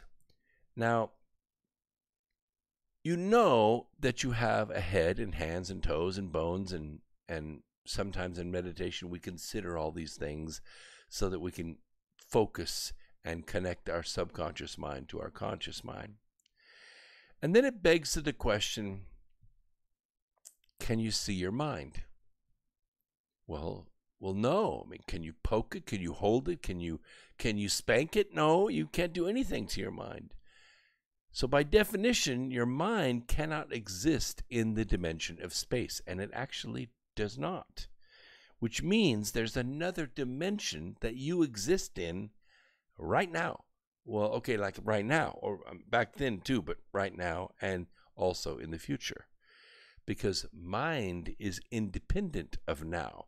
In fact, in physics, if I were to tell you there was such a thing as a now, and you hear it all the time, oh, you need to be in the now. You need to think of the now. Concentrate on the now. Nonsense. There's no such thing. You know why I know this? Because it can't be measured. I don't know how fast now is going through the universe. I don't know where it's located. I don't know where it came from. I don't know its path, and I don't know its velocity. Therefore, it does not exist. Now does not exist. You exist. We exist right now. We're in this chat room right now. We're having this conversation right now. I mean, now, or now we are, but that was then, and now is now. You see, it's all a moment. We're all in this moment of motion, of energetic motion. So if your mind doesn't exist in the dimension of space, and the definition of space is void with energy or particles, then where is your mind? I don't think you've lost it. Enter the dimension of time, the fourth dimension, this spherical construct of really distance, of observation. Because if you think about it, if you're on this speed of light rocket ship, you're on a photon vehicle, and you're traveling at the speed of light through space. What does space look like to you? Well, we know what happens at the speed of light because we have the math equations, and we can imagine. E is equal to mc squared, simple equation. It kind of gives us this relationship. We understand that mass begins to increase, and we see this at CERN. When we pour electron volts into hydrogen protons, and we accelerate them faster and faster and faster, and we get them to 99.99% the speed of light in a magnetic accelerator. The proton that was once 1 electron volt at ground state is now 14 tera electron volts. That's a lot. It's big. It's a massive proton. And to get that last tenth of a percent, the mass would actually theoretically go to infinity. We don't like infinity in physics. We inject things into the standard model to cancel out infinity because we want other values. We want to understand things. But infinity doesn't mean much to us. It is more of an asymptote, okay? If I take half the distance from here to the wall, and then half again, and then half again, and then half again. Yes, the steps get smaller and smaller, but I never actually reach the wall. So the mass of the proton is an asymptote. It's never really achieved. But what happens is distance becomes zero because all the mass in the universe, you, become infinite. And so the universe collapses all the way back down to the singularity. So at the speed of light, in your speed of light photon ship, the Big Bang never happened. The whole universe is still the singularity originally was, because all mass is infinity, which means distance is zero, which means time has disappeared. You see what I'm saying? It is our consciousness, it is our observation that has slowed the universe down and allowed it to exist. Space exists because of our mind, our observation. There are a few trillion of us probably in this space of the universe. So it is all of our average observations that makes it so, which means it's very, very stable. It doesn't move very much because the average doesn't change much. The tail, which is the very brilliant and the very basic minds, they change, but that doesn't really change the total population. It is a normal distribution of energy. And this expands beyond classical mechanics. I try to teach it in the class, and I'm trying to give you a brief of this in this half-hour segment. And it leads us having the perception that we live in space. But do we really? Time moves through it, relatively speaking, but do we really live in space? This body does, but is this body you? Are you really that body? No. This body is going to age because its chemistry is set up to do that. Our mortal existence is going to age and pass away, but we are eternal beings having a temporary experience in this body. And it is an amazing experience because look what we can do. We can consume almost anything and survive. We can walk through a sea, an ocean of microbes and viruses, and yet we survive just fine. We can create life in our own image. We can see a horizon, and we can walk to it. And guess what we see? Another horizon, another mountain, another ocean, another canyon, another thing to accomplish. Do you know how amazing that is in the world of mind? It is amazing. Because when you dream, you could fly, you could breathe underwater. You don't feel pain. You stub your toe, you get shot, run over, burned, eaten by dragons or whatever. You don't feel pain because there's no experience there linked with the physical body. When you're linked with the physical body, it makes you feel real because you are relative to this dimension. You feel those things. You have that energetic connection. I do have a caller on the line from Midland, Michigan, and I think I'm going to bring the caller on. Been hanging out there for about 16 minutes. We've got about 3 minutes in this segment. What's on your mind, Michigan? Good evening. How are you? Good. I was wondering if we could talk about this cancel culture for a minute. Sure, absolutely. How do you define the cancel culture? Well, to where they basically force you to fire someone for what they did or what they don't like. Yeah, exactly. What we have is behavior or an existence, a Trump hat or a Space Force hat. We don't like it in our space. We're threatened by it. It doesn't gel with us. We don't resonate with that. And so we cancel that out of our way. We boycott tennis shoes or sports products or food or movies or whatever because we don't agree with the politics of that company. That's the cancel culture.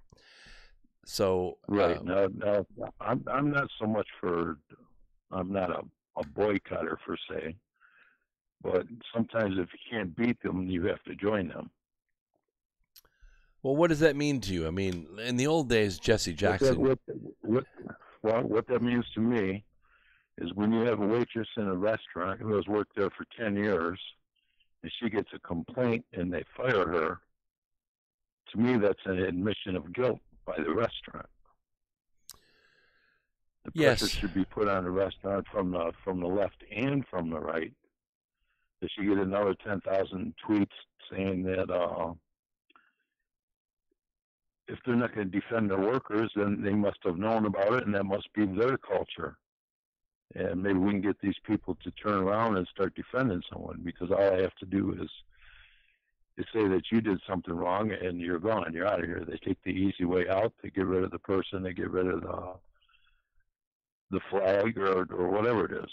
Yes, I had a story that I could cover tonight about a local construction site that was flying the American flag.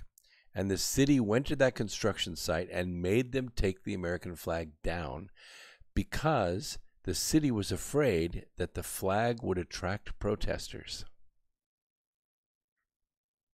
That's the cancel culture. Well, it's kind of hard to fight City Hall, but had the company done it on their own, then I say we go after the company, because I complain about the flag, they take it down, then you should call them, tell them. Well, I mean, look at Chick-fil-A. You were right to take it. You were right to take it down. I totally agree with you. Your company should be shut down. Your CEO should be hang through the break. Hang through the break with me. Hang through the break with me. We're going to take a quick break. We'll be right back. Don't go away.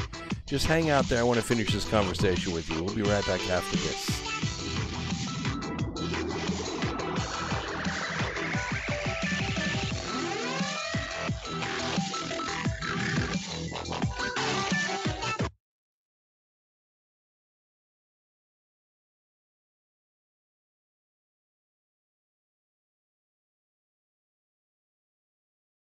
Hi, my name is Ella, and I'm 10 years old.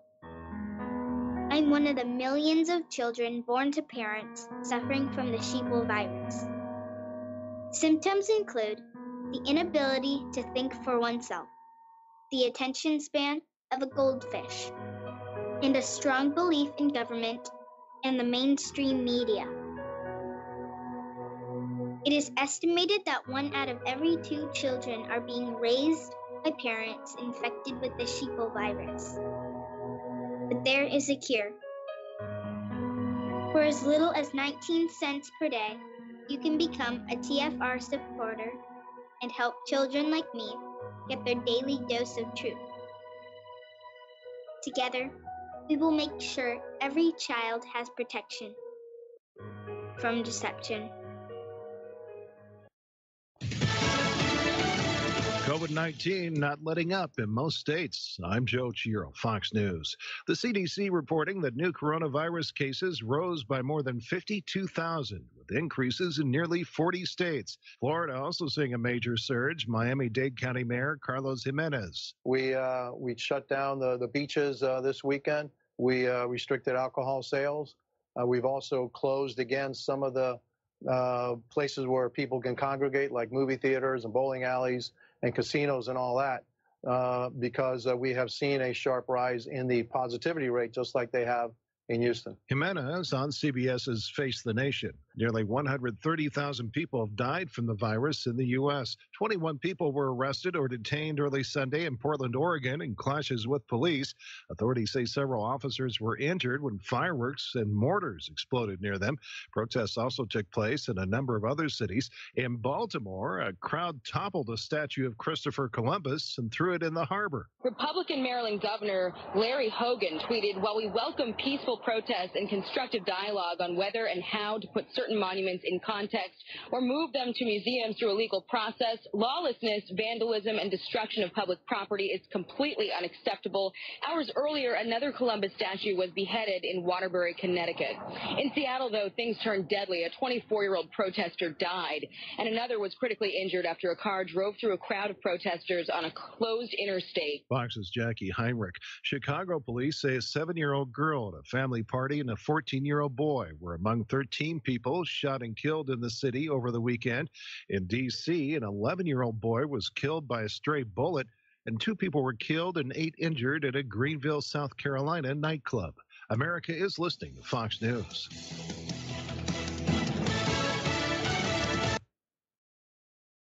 You are now tuned into the truth frequency. We are TFR. TFR. Truth Frequency Radio.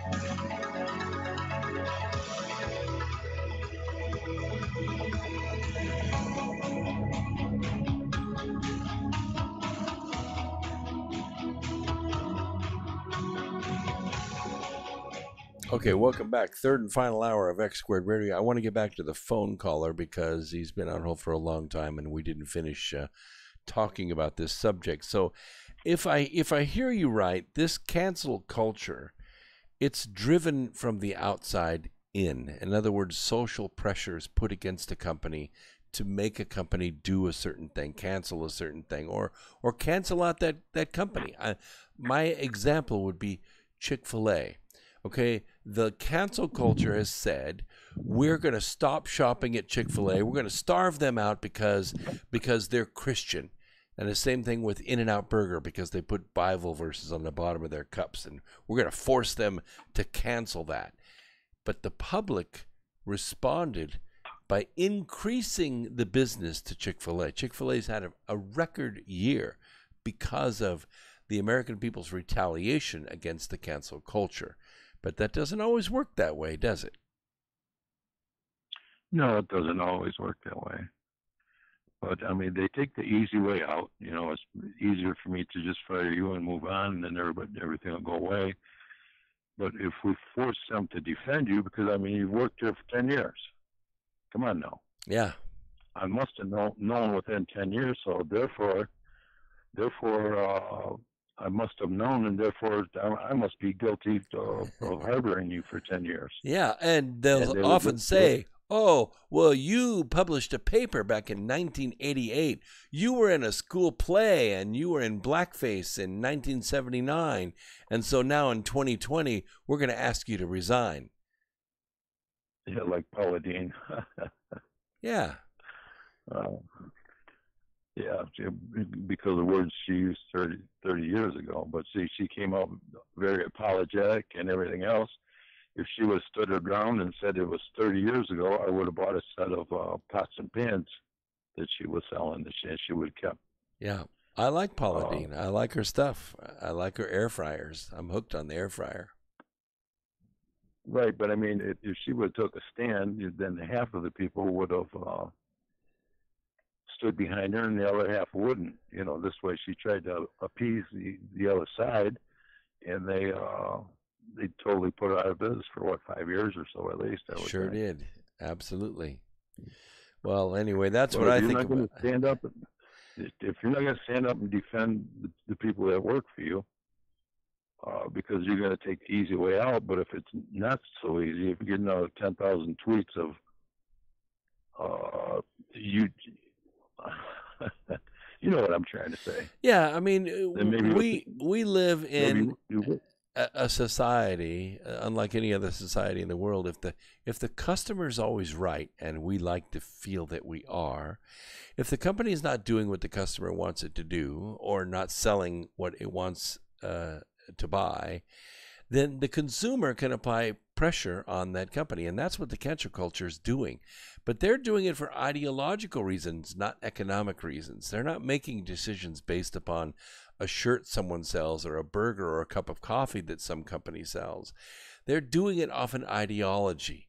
You know, what color is your logo on your white cup? I mean, this ridiculous stuff. This is where the cancel culture has gone. But it all has. I'm just saying, if we join them, we'll just make it that much harder. That's true. Then they'll take the easy route out, which will be to defend the accused if they deserve being defended, and then will be the easy way out. Because you're right, I do think that this was that or that was the other, and by the way, I'm after you too. So, I don't know. Well, I don't know. Hey, I appreciate you being out there so much, and you can call back anytime you like. Thank you, sir. All right, good night. I want to talk to you a little bit about space again. The Rocket Lab electron booster, it actually failed to reach orbit. Yeah, this happens from time to time. They don't make calculations correctly.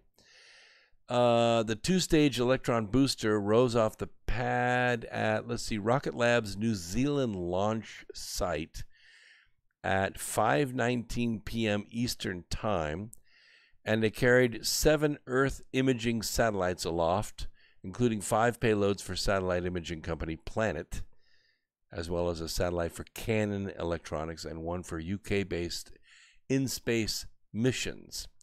But a problem during the rocket's second stage engine burn led to a loss of all 7 of those payloads. There's an insurance claim. Rocket Lab CEO Peter Beck apologized for the failure on Twitter. I am incredibly sorry that we failed to deliver our customer satellites today. And that was about it. Rocket Lab Electron rocket did not reach orbit. I think we're getting more and more reliable in our launches, but we also have these older launch systems that have problems. And maybe someday we're going to come up with a reliable way. There's been a lot of talk of a space elevator, of maybe, I know, I heard that about the anti-gravity drive, but it's this pesky little component called exotic matter. We just don't have any, in our region of the solar system. In fact, I don't think there is any in our solar system. This is a problem we have. And we have a rare call from one of our great benefactors. Let's go ahead and bring Redding, California on. Redding, California, welcome to the program. What's on your mind? Hey, Brooks. Long-time listener, first-time caller. Just got to say that. Amazing. Actually, I do have a couple things that I was concerned about, like what you talked about with the last caller. But the thing that intrigues me the most is about how these militias, especially the one in Georgia, I really want to hear your comment about that. And that's all I wanted to say. I'll let you go after that. Okay. Well, there was a Black Panther militia. They managed to put on their body armor and their black uniforms and grab their favorite weapons. Some were shotguns, some were rifles and assault rifles. And they formed up in ranks, and they got their little green armband. If you look at the video, you can see they all paid their money to go into the Stone Mountain Park. So they were all legally there, and the people that ran the place said, well, they paid their way to get in. They didn't break in. They're here to make their statement. And they were generally rabble-rousing, but they were peaceful. And if you look at all the segments that were taken in video, the one that really catches me, the one that really encapsulates the whole thing, is that there was a motorist who's in a minivan, a male. He had his window rolled down, sunglasses on, short sleeve shirt, because it's about 100 gazillion degrees down there, and the humidity is at least 130%. And these guys are walking by in the black uniforms, and one of them stopped along with whoever is taking the film over his shoulder, and they're talking to this driver in the minivan. And the minivan says, the guy in the minivan, very calm, got his shoulders, seatbelt on, his light-colored shirt. I don't know if it was a T-shirt or a polo shirt.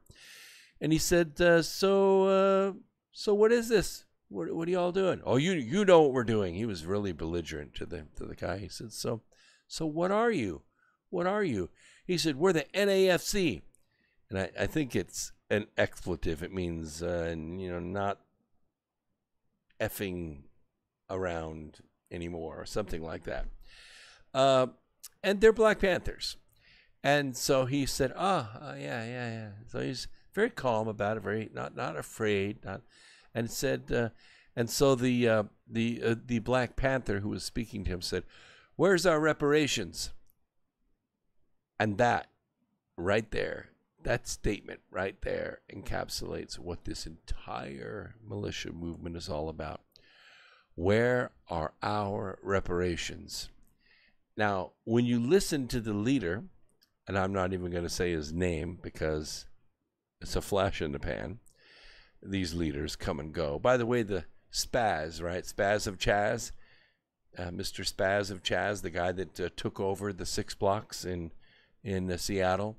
Yeah, they caught him today. They arrested him. He cried like a little girl. Just bawled his eyes out as they arrested him. Just so sad. Such a sad little rapper.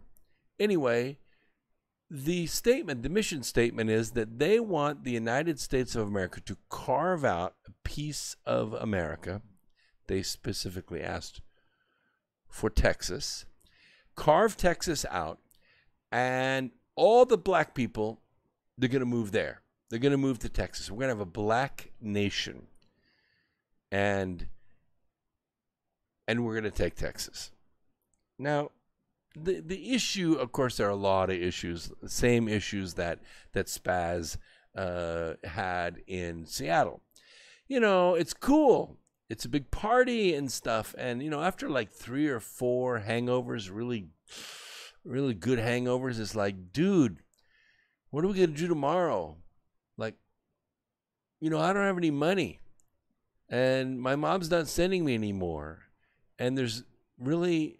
I'm hungry, and I'm tired of being rained on. I'd like to have an apartment, someplace to stay, and maybe I better get a job. I was thinking about, maybe going back to Mobile and getting a job. That's when reality sets in. So all the black people in the country, they move to Texas, and everything's wonderful, except sooner or later, this other nation, I don't know what they're going to call it. They're not going to call it the NFAP or whatever it is, whatever their acronym is. They're not going to call it that. Let's just say they're going to call it Spaz 2. Okay, Spaz 2, the country of Spaz 2 down there on the Gulf of Mexico, bordering Mexico and bordering Mississippi. They're going to trade. They're going to trade with the rest of America. Well, no, wait a minute, We have trade agreements. We have trade agreements with Mexico. We have trade agreements with Canada because they border us. And we have trade agreements with South Korea. They're, a little bit over the ocean, and Japan and South America. And they ship, things in. And we have trade agreements with them. So we're going to make trade agreements. And now what is it exactly that you're going to make in Texas? You're going to keep making the Cadillac Escalade down there in San Antonio. You're going to staff that whole plant, and it's going to be all, black engineers and black managers, because obviously this new country of yours, you're making your decision based solely on the color of someone's skin. In the old days, we called that segregation. We did away with that in 1965. We integrated everything. We said separate is not equal. We said we're going to open up our schools, we're going to open up our universities and our companies, and you can't discriminate against someone based on their color of their skin. But that's what SPAS is going to do. SPAS is going to say, I'm sorry, this is the border. You're white, you're Asian, you're Hispanic. You can't come in here because this is a nation only for black people. We're right back to segregation. And I guarantee you it will be separate and it will be equal. And they may write the reparations check. Let's go ahead. Let's just write a $2 trillion reparations check, and let's just send it to Houston, okay? Or send it to Austin. Austin is everything's all going to be black now. No more white people, no more, just black people. $2 trillion reparations. They're going to divide it equally. Well, I mean, maybe not exactly equally. You know, there's different rules in SPAS. They got their own way. You know, maybe it's based on how black you are or what is really your heritage. Are you half white? Because if you're half white, you're only getting half the money. I mean, think about it. Is Halle Berry, is she getting a check? She moving to SPAS? Beyonce, is she getting a check? Is she going to move to SPAS? What about Oprah? What about the CEO of Black Entertainment Television, the billionaire? Is he moving to SPAS? No, I don't think so. They haven't really thought this through. And that's how you analyze and think about this militia in Georgia. That's why nothing was done. There were no arrests made. These people didn't really break the law. They went out, they marched, they yelled, they had a little megaphone out there, you know, with their little battery, and they were like saying things colloquial that I can't even repeat because it would be stolen virtue or called virtue signaling or whatever you want to call it. The point is, we did the same thing in Virginia. Armed people went to Virginia and they made their statement. Hey, you know, we're a strong Second Amendment. We're not surrounding. We're just showing up with our weapons, right? This is my weapon. It's legal. I'm going to do it. Did that influence Virginia at all? No. The governor still passed his anti-weapons law. The governor still passed his background checks. His veto proof or his aligned legislature, which the people voted in. The people voted in. True, it was only like 3% of the state, but that 3% of the landmass of the state has enough votes to override the rest of the state of Virginia. And that's why the Electoral College needs to be extended to states. I'm saying it. I'm saying it right now. The Electoral College needs to be established in states because when the Founding Fathers set up the Republic, they had no idea that states would one day become as wealthy and populous as nations. And they are. 30, 40, 50 million people. North Carolina has almost 11 million people living in it. There weren't 11 million people in the entire country when it was founded. But now one little state has that many people. Except it's mob rule. It's consensus. 50.001%, boom, you control the state. You control everything. You control the money, right? You can override everyone else. Individual rights mean nothing. Zero on the state level. Nothing. What they should do is establish the Electoral College inside the states. We already have it for representatives in Washington. We have 28 congressmen from this state, and they all go to Washington and they battle it out. Some are conservative and some are not conservative. We've taken Convention of States to the State House and we overwhelmed them with our support for Convention of States in North Carolina. Did they vote it in? No. They just delay. They just obfuscate. They just don't make decisions. They, bog things down in process and nothing ever gets done. Nothing ever gets done. It's just the way it is. Same thing with attracting new business or anything to the state of North Carolina. They just don't do it. They just don't do it. We don't have a car manufacturing plant in North Carolina because they don't want one. They don't want one. They want to be a banking state. They want to be a software state, medical state. They don't want to do any of that. So they just don't do it. They just don't do it. But if they took an electoral college and they said, okay, we have, let's say, 72 counties in the state of North Carolina. I don't know how many there are, I'm guessing. Let's say 72 counties. And we give each county one representative. That's 72 representatives that could come together. Now you have a voice. Now you have these high population areas like Raleigh or North Carolina or Wilmington. You have these high population areas, but they only have one representative. So does Lincoln County. So does Gaston County. So does Knox County. They all have one representative. And now you have a voice. Now you have areas in Marion or Boone. They also have a voice in Raleigh. Now they don't. Now, why even make the drive? Why even drive down to Raleigh? You know you're going to get voted out anyway. Just stay home. Just mail it in. Or don't mail it in. Call it in. Tweet it in. Text it in off your phone. Because it's not worth the gas to go down there. Your voice means nothing. No one's going to hear a word you say. Because it's the form of government. A democracy never, ever survives. That's why states are bankrupt. That's why they're having such problems. Because it doesn't work. And when we allow freedom of speech, like the Black Panthers down in Stone Mountain, like the gun owners in Virginia, it works. It works because the freedom of voice comes out. Everybody gets to say what they want to say, as long as they don't step on anybody else's gig, right? As long as you don't harsh anybody else's thing. You don't walk on their grass. You don't burn their trees. You don't smash their windows. You don't prevent them from achieving or going after their pursuit of happiness. Everything's fine. That's America. We're built on protest. That's exactly what we do. And we don't care if you fill the streets with 1 million people. Probably won't make a hill of beans, but it's a great statement. It's very American. Just don't burn stuff. Don't break stuff. And we would really appreciate it if you picked up your damn trash. You know, when the Tea Party went to Washington, and there were 1 million people there, 1 million people with Glenn Beck and a lot of others that went up there. Do you know after that event, they sacked up all their own trash? They swept the streets, had everything neatly put up. The next day, they didn't have to spend $200,000 on waste management to come in and clean up the mess and pick up all the pussy hats and the cups and brochures and confetti and whatever else, needles and stuff people leave around and those kind of things. All that was picked up. All that trash was picked up. All the signs, all the cups, all the McDonald's wrappers, everything. All sacked up neatly and done. There's a big difference in properly protesting and not properly protesting.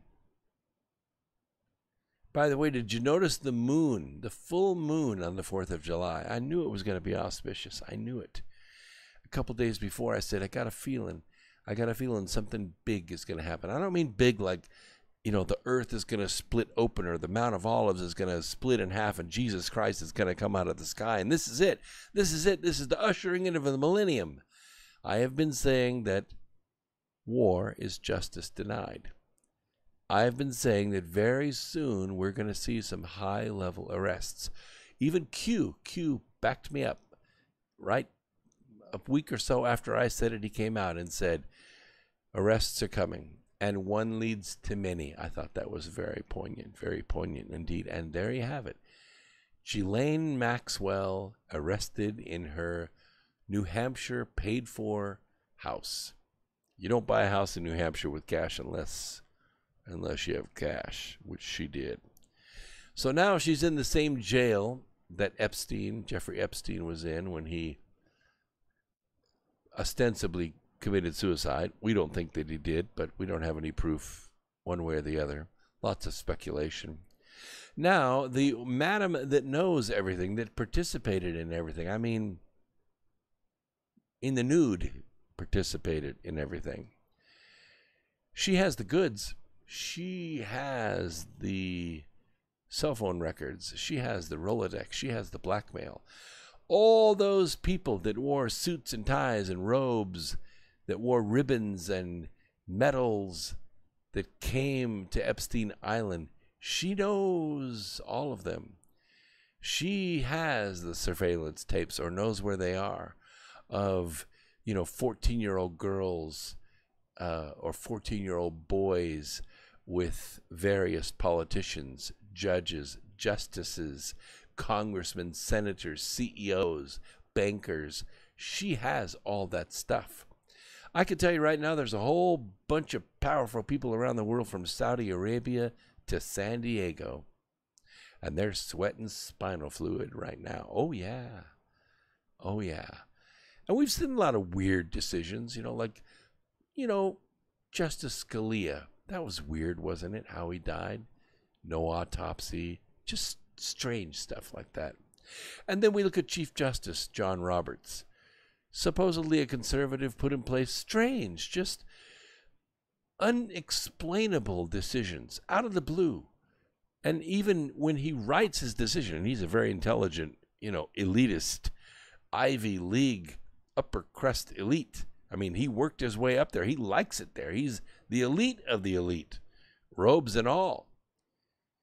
But his decisions make no sense. His explanations are written by some think tank and signed by him.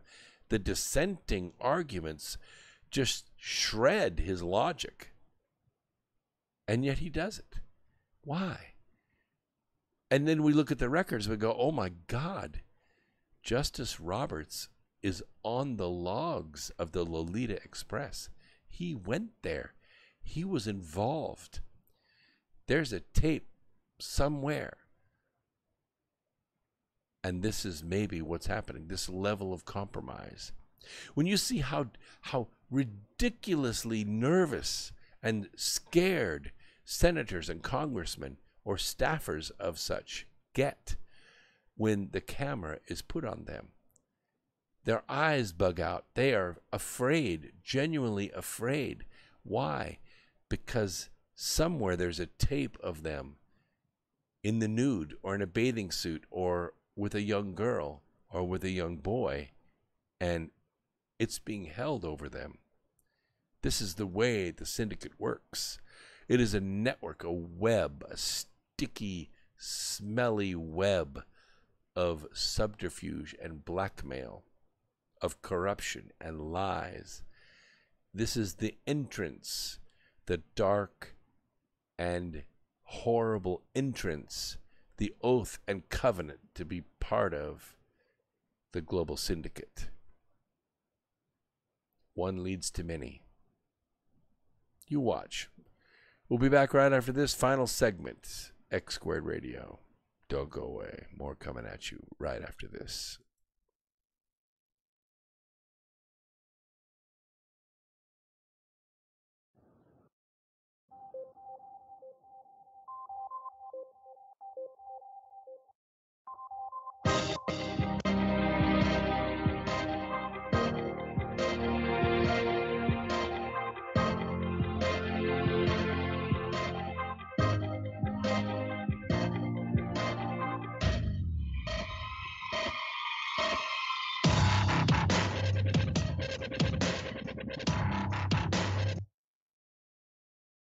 From the dawn of man, we have turned to nature to help attain balance within ourselves.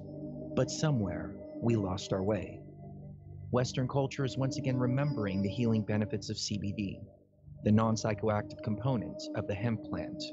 That's why more and more people who use CBD report relief from inflammation and chronic pain, balanced blood sugar and cardiovascular system, relief from muscle tensions, tremors, migraines, headaches, anxiety, depression, and the list goes on. The big question is, where do you get it? iLife is a 99% pure CBD oil made with all organic ingredients, and it's available to TFR listeners worldwide. If you use coupon code TFR at checkout, you'll get $5 towards your order. Head on over to iLife.com now. That's AYA life.com. Hey folks, guess what the #1 phrase that Life Change Tea receives by email? You ready? We love this tea. We love this tea. Time after time, week after week, we love this tea. Life Change Tea gives you more energy, a beautiful cleansing, and fulfills its slogan perfectly, the tea that makes you go. So if you want to be on your health game, log on to getthetea.com and order Life Change Super Strength Tea. Packages come in a 1-month supply, and when you brew this stuff, wait until you see the results. Aren't we all about the results? And with a lot of people's health struggling, we can use a little bit of help. Doctors will tell you disease starts in the gut. So log on to getthetea.com. That's getthetea.com. Be our next email saying, I love this tea. I love this tea. Get the tea at getthetea.com. Helping America one tea bag at a time.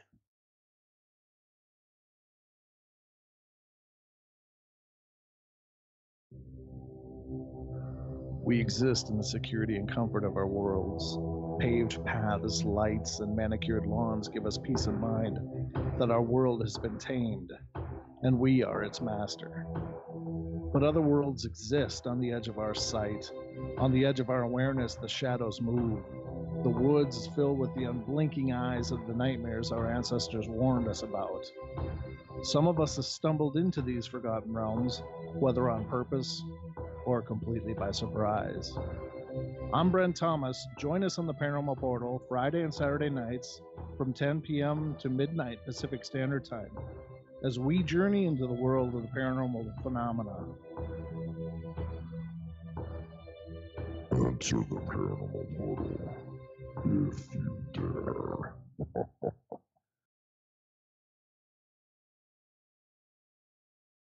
We are TFR. My faith in destiny is all I need to prevail. Truth Frequency Radio.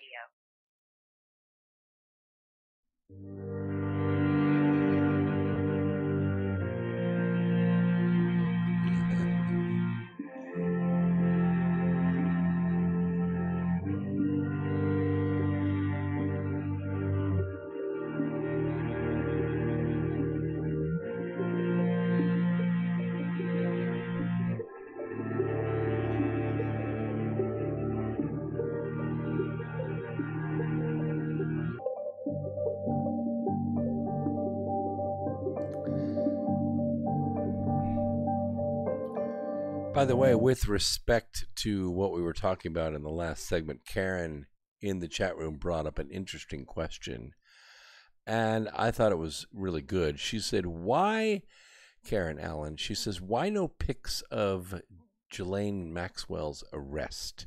There was no mugshot, no perp walk, no artist rendition. It's a very good question. You know, when Roger Stone was arrested, CNN was there, and the FBI came, and they were armed, and they had the SWAT team there, and, you know, they handcuffed his wife and him and took him away, and they had a mugshot. Why not Ghislaine Maxwell? Very interesting. No picture of the cop car, the transfer from New Hampshire to the prison in New York. She's being held without bail because she's a flight risk. By the way, Moverline, you are so generous. On behalf of Karen Allen, he has made another donation. So thank you, Karen, and thank you, Moverling 5, for the awesome support of this program. I had that question too. You know, why not the orange jumpsuit? Why not the fingerprinting? What's going on? Very high level arrests, but I guarantee you that Mr. General Barr is going to take great care with this prisoner. So this segment, I want to talk a little bit about the South. You know, Charlie Daniels used to sing, "The South is going to rise again," right? And again. The Republican Party, however, seems very oblivious in the South. They think they have the South locked up. It's very difficult for Democrats to get a foothold in areas like Georgia or Alabama or the panhandle of Florida. You know, Trump won Florida. My friends in 2016, because the panhandle's in Central Time and the body of Florida is in Eastern Time. And so Eastern Time it came, and the vote was very close, you know, between Clinton and Trump, very close. And I said, nope, Trump's going to win, because I knew Trump was going to win Alabama. And Alabama and the Panhandle, they're like just across the trees. There's no like line there. There's no wall that says this is Alabama and this is Florida. They're the same people. They work in the same, economy. So I knew that the Panhandle of Florida, Pensacola, Panama City, places like that, I knew that they were going to go for Trump. And so I knew that because they were so close after Broward County and, all the way up to Jacksonville and all that had already voted, I knew it was so close, and I knew that Trump was going to win Florida. And then I counted all the states. The only state that I missed was New Mexico. I was correct on all the other states. I was the only one that I know of that was, because my statistical study was based on something else. It was based on people with smartphones, not people with landlines. But the South is a pretty solid base for the Republican Party. But there's a major threat developing in the South of America. Yes, pro-China communists. And they've been coming in for a while. When I was down there in Mississippi in 2011, I was down there for a year moving a plant. The Chinese had a program called EB-5. EB-5, you've heard of H-1B, right? It's a visa program. The EB-5 program was where Chinese companies could invest money in startups. Yeah, like who does that? Nobody in this country. There are no investors in this country for that crap. They would invest money in American startups, not a little bit, like $1, $2, $3, $4, $5 million. That's enough to get a good-sized company bootstrapped. In exchange, the company only had to provide a small number of jobs for Chinese nationals to come and work in that company and get a green card. This was the EB-5 program. It was worth hundreds of millions of dollars. Now, most of that money was processed. 75% of that money was processed through a company called Gulf States Capital.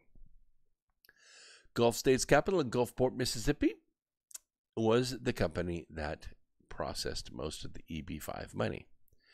And guess who ran Gulf States Capital? Hillary Clinton's brother, Hugh Rodham, ran that company. So you see, all the Chinese money was coming into the country, and Gulf States Capital was skimming some off the top and feeding it to the Clinton crime syndicate. Just parenthetical. But the point is, the Chinese money was coming in. And it was coming in for a long time, about 8 to 10 years, from this Liberation Road group. And they're working to flip Republican-held states in the South one by one. We've already seen Virginia, right? You've already seen Virginia fall. We never, ever thought it would happen. Not since the Civil War, but it has. And it fell hard. They didn't need to take the whole state. Nope. They only needed to take 2% of the landmass. 2%. That's it. Just 2%. 2 little teeny tiny cities took over the state. North Carolina, Florida, Tennessee, guess what? We're next. We're next on the list. Just a few years ago, a Chinese company came into Charlotte, North Carolina, and bought a building. It was about $100 million. It was a good-sized purchase. Oh, the city was so happy.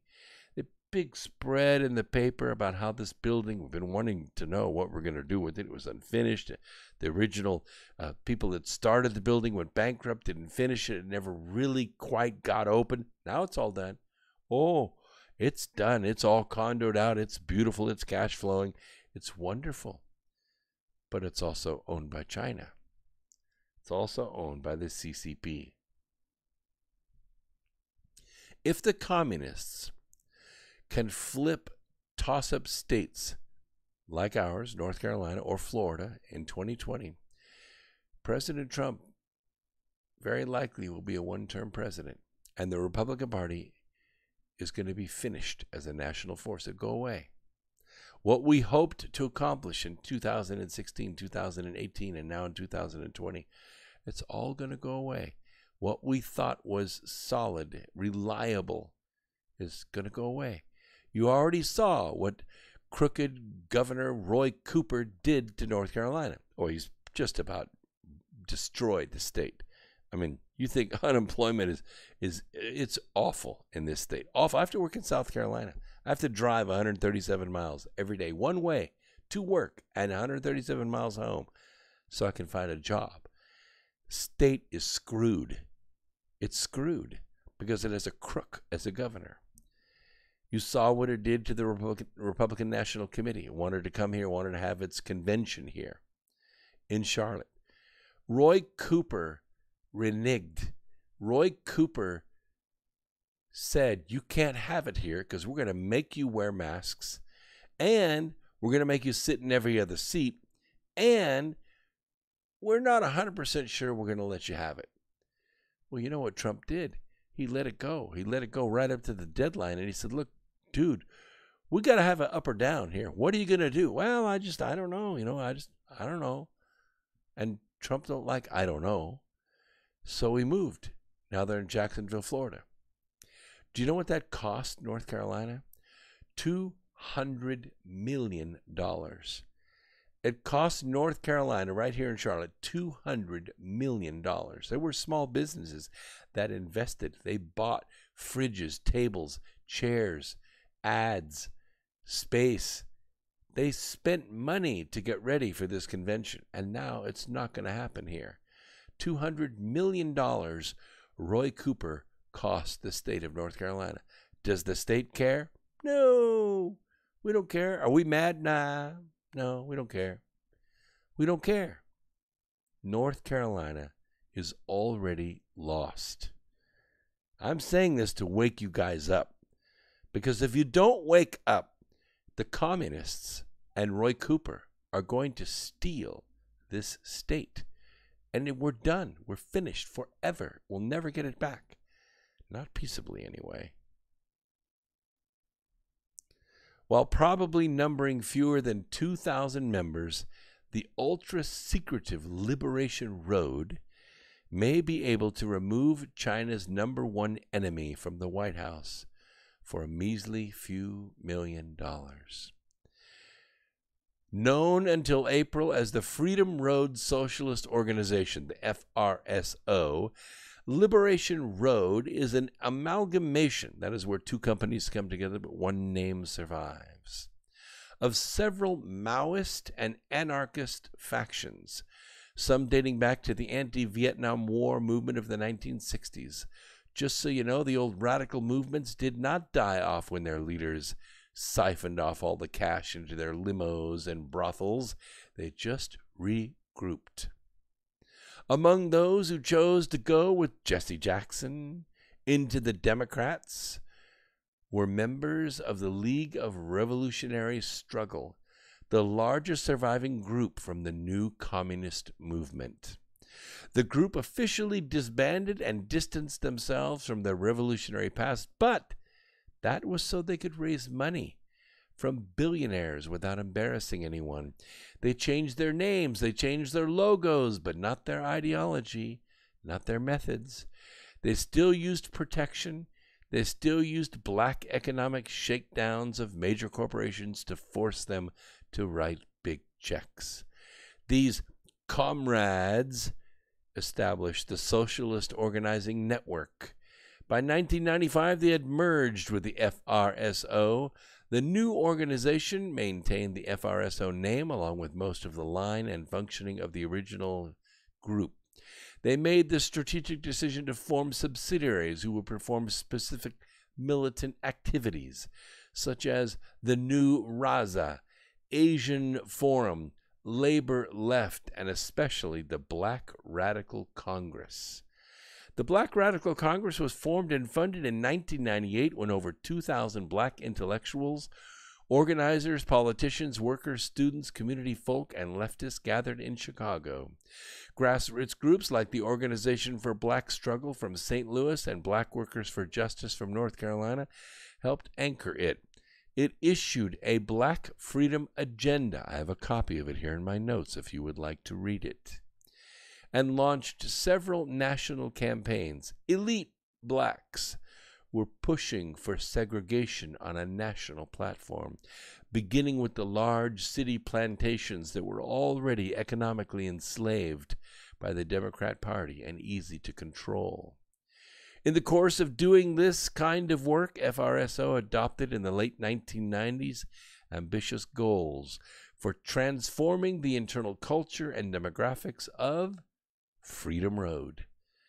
Their logic was that although blacks made up only 12% of the population, if they could vote as a bloc, they could control the Democrat Party. And that's exactly what we're seeing. What do you want, Cat? The door is open. Just go out. I don't have dogs because dogs bark. The Black Lives Matter movement is an FRSO marketing plan. That's all it is. There's actually no such organization. They have no IRS listing. They have no business license. They are simply a way of raising money for rich white Democrats by using black rage as a driving energy. Ending white privilege is a major part of the Liberation Road strategy. The founders of BLM are, by their own public announcements, out of their own mouths, they're queer Marxists who are totally dedicated to the destruction of the traditional American family. The proliferation of gender pronouns we now have to deal with also comes partially from Liberation Road. According to Liberation Road, socialism will come to the United States, and it's going to do it by rallying minorities against white capitalism and minority voters against what they term the new Confederacy. Now, this is according to Liberation Road's website. I didn't write this. They did. The new Confederacy is the white united front that, building up over the last 40 years, has used white supremacy and what they call cisheteropatriarchy. Cisheteropatriarchy. And they use austerity, which means holding back money, to rally sectors of the white middle strata and white workers around the leadership of the most reactionary forces of capital. The Republican Party is its political instrument. I do not know if any of you have ever heard that before or resonate with that. But as for me, I never thought of myself as white or even supreme. Ever. In my entire life. I was born with nothing. I inherited nothing. I struggled every single hour of my life to earn everything I have. I owe no one. I made my empire on my own with my own hands. When I die, the few crumbs I have left on the table will be swept away by a gentle breeze, and only my words will remain for the duration of the human race. Liberation Road, their 2019 main political report, lays out the organization's line and plans very clearly. I put it in my notes so you can have it. The waves of protest that spread across the country after the 2016 election showed the force of the people's rage and their resistance. But this resistance has grown, for the most part, without a strategy to contend for actual power. We need to move from protest to power. We need to build independent political organization. Liberation Road essentially blames the South for all that is wrong with America. They believe that without the South, the United States would soon become a non-racist, gender-fluid, climate change battling, non-patriarchal, socialist paradise. As if all those words could possibly fit together. Liberation Road believes the Republican stranglehold on the South must be broken county by county, state by state, by mobilizing the large Black and Latino populations in the South in alliance with the existing white progressive minorities. You see them. You see them out there breaking windows and turning cars over and screaming in policemen's faces. In response, some new efforts by progressive forces have emerged state by state to bring together the multiracial working class with minority nationalities and others to fight back. These efforts have several things in common. I quote, "They have a broad vision of contending for power. They violently fight cis-hetero-patriarchy. They take advantage of the black rage and the ignorant white youth who have been indoctrinated in Democrat schools for 2 generations as cannon fodder. Their strategy is to keep attacking white Southerners until one or more of them fights back. If they can get a few hundred blacks or young whites killed by armed Southerners, their civil war will begin all over again, right where it left off. The question is, how can Liberation Road comrades use their manpower and their influence to unite enough forces on the left and the center to attack the South effectively? In their strategic orientation plan, this is what they state. We contend that it is only a united front led by an advanced layer of forces in opposition to white supremacy, austerity, and cis-heteropatriarchy that can defeat this enemy, a politics that both rejects and challenges, that offers a genuine alternative to white supremacy, austerity, and cis-heteropatriarchy, is the only durable solution, and a united front must lead with those politics. In other words, no child or parent is safe. The core philosophy is to take children from parents and place them into Marxist re-education camps. Parents will be separated by biological sex and must convert to homosexuals or die in labor camps.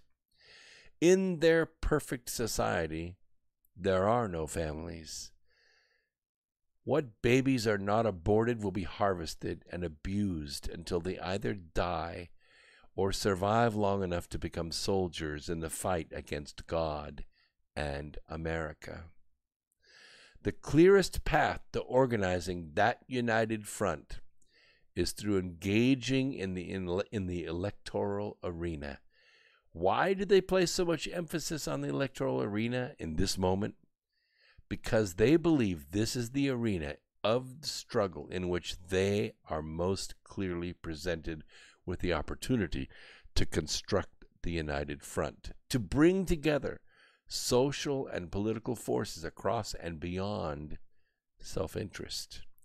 It is the shortest path to all the money, all the power, and the weaponry it will take to destroy America once and for all. That's what's happening. That's what's happening in my town, right here. That's what's happening in North Carolina. I'm sure it's what's happening in Florida. I'm sure it's what's happening in Georgia and Alabama and Mississippi. I'm sure Arkansas is not without its movement. Working through the Democrat Party, the Liberation Road has learned from communist mistakes of the past and is committed to a very flexible strategy in its relations with the Democrat Party. This is not the old Communist Party prior to and during World War II, when it was a non-critical junior forces against, Nazism or fascism. They're not calling for a political program that's just about electing any Democrat politician. Oh, no, no, no. Instead, they're calling for a clear progressive program through primaries, nonpartisan races, and outside struggles. How do you think Kamala Harris won? She didn't run against anybody. She ran against no opposition whatsoever. How do you think Alexandria Ocasio-Cortez wins or Nancy Pelosi wins? Because they have no opposition. It's a one-party race. And yet, they're handed the keys to power. The Democrat Party is the skin they must wear to enter the halls of Congress and kill them. The money behind Liberation Road, it's the OFA, Organizing for Action, run by Barack Obama. They're experts at slogans and company names that deceive most people into believing and reading the literature. Liberation Road has chosen two simple words to unify the base it wants to mobilize. You're going to see it tomorrow. It's called For All. Oh, you're going to see it. I promise. You'll see it on Kamala Harris's signs. You're going to see it on Bernie's signs. You're going to see it in Biden's campaign. For all. Of course, it does not mean for all, really. It means for them. This is already evident in Liberation Road's newly created voter mobilization organizations. Richmond for All in Virginia and the more established Durham for All in North Carolina. Memphis for All in Tennessee. It's coming. Jacksonville for All. Miami for All. You'll see it. If anybody is wondering about the incessant propaganda from the left against President Trump, the Republican Party, you, traditional Christians, all components of the new Confederacy, Liberation Road makes its purpose very clear. For there to be an us, there also has to be a them that we can define through relation to us. That is why it is critically important to have an enemy. The racists, the billionaires, the new Confederacy, and their political organization, the Republican Party. That's the enemy. The naming of an enemy gives us the narrow target needed to direct the United Front forces against. This, in turn, sets the foundation to define the lines of demarcation between the enemy and the People's United Front. When you put on that red hat, you become the enemy. When you put on that Trump shirt or that Trump button or that Trump bumper sticker, you become the enemy to them. Be safe out there, but be free, patriots. Where we go one, we go all. This is X Squared Radio. My name is Brooks Agnew, saying peace, Earth Explorers. Now go and do. We'll see you Wednesday night at 8 o'clock, right here on America Free Radio.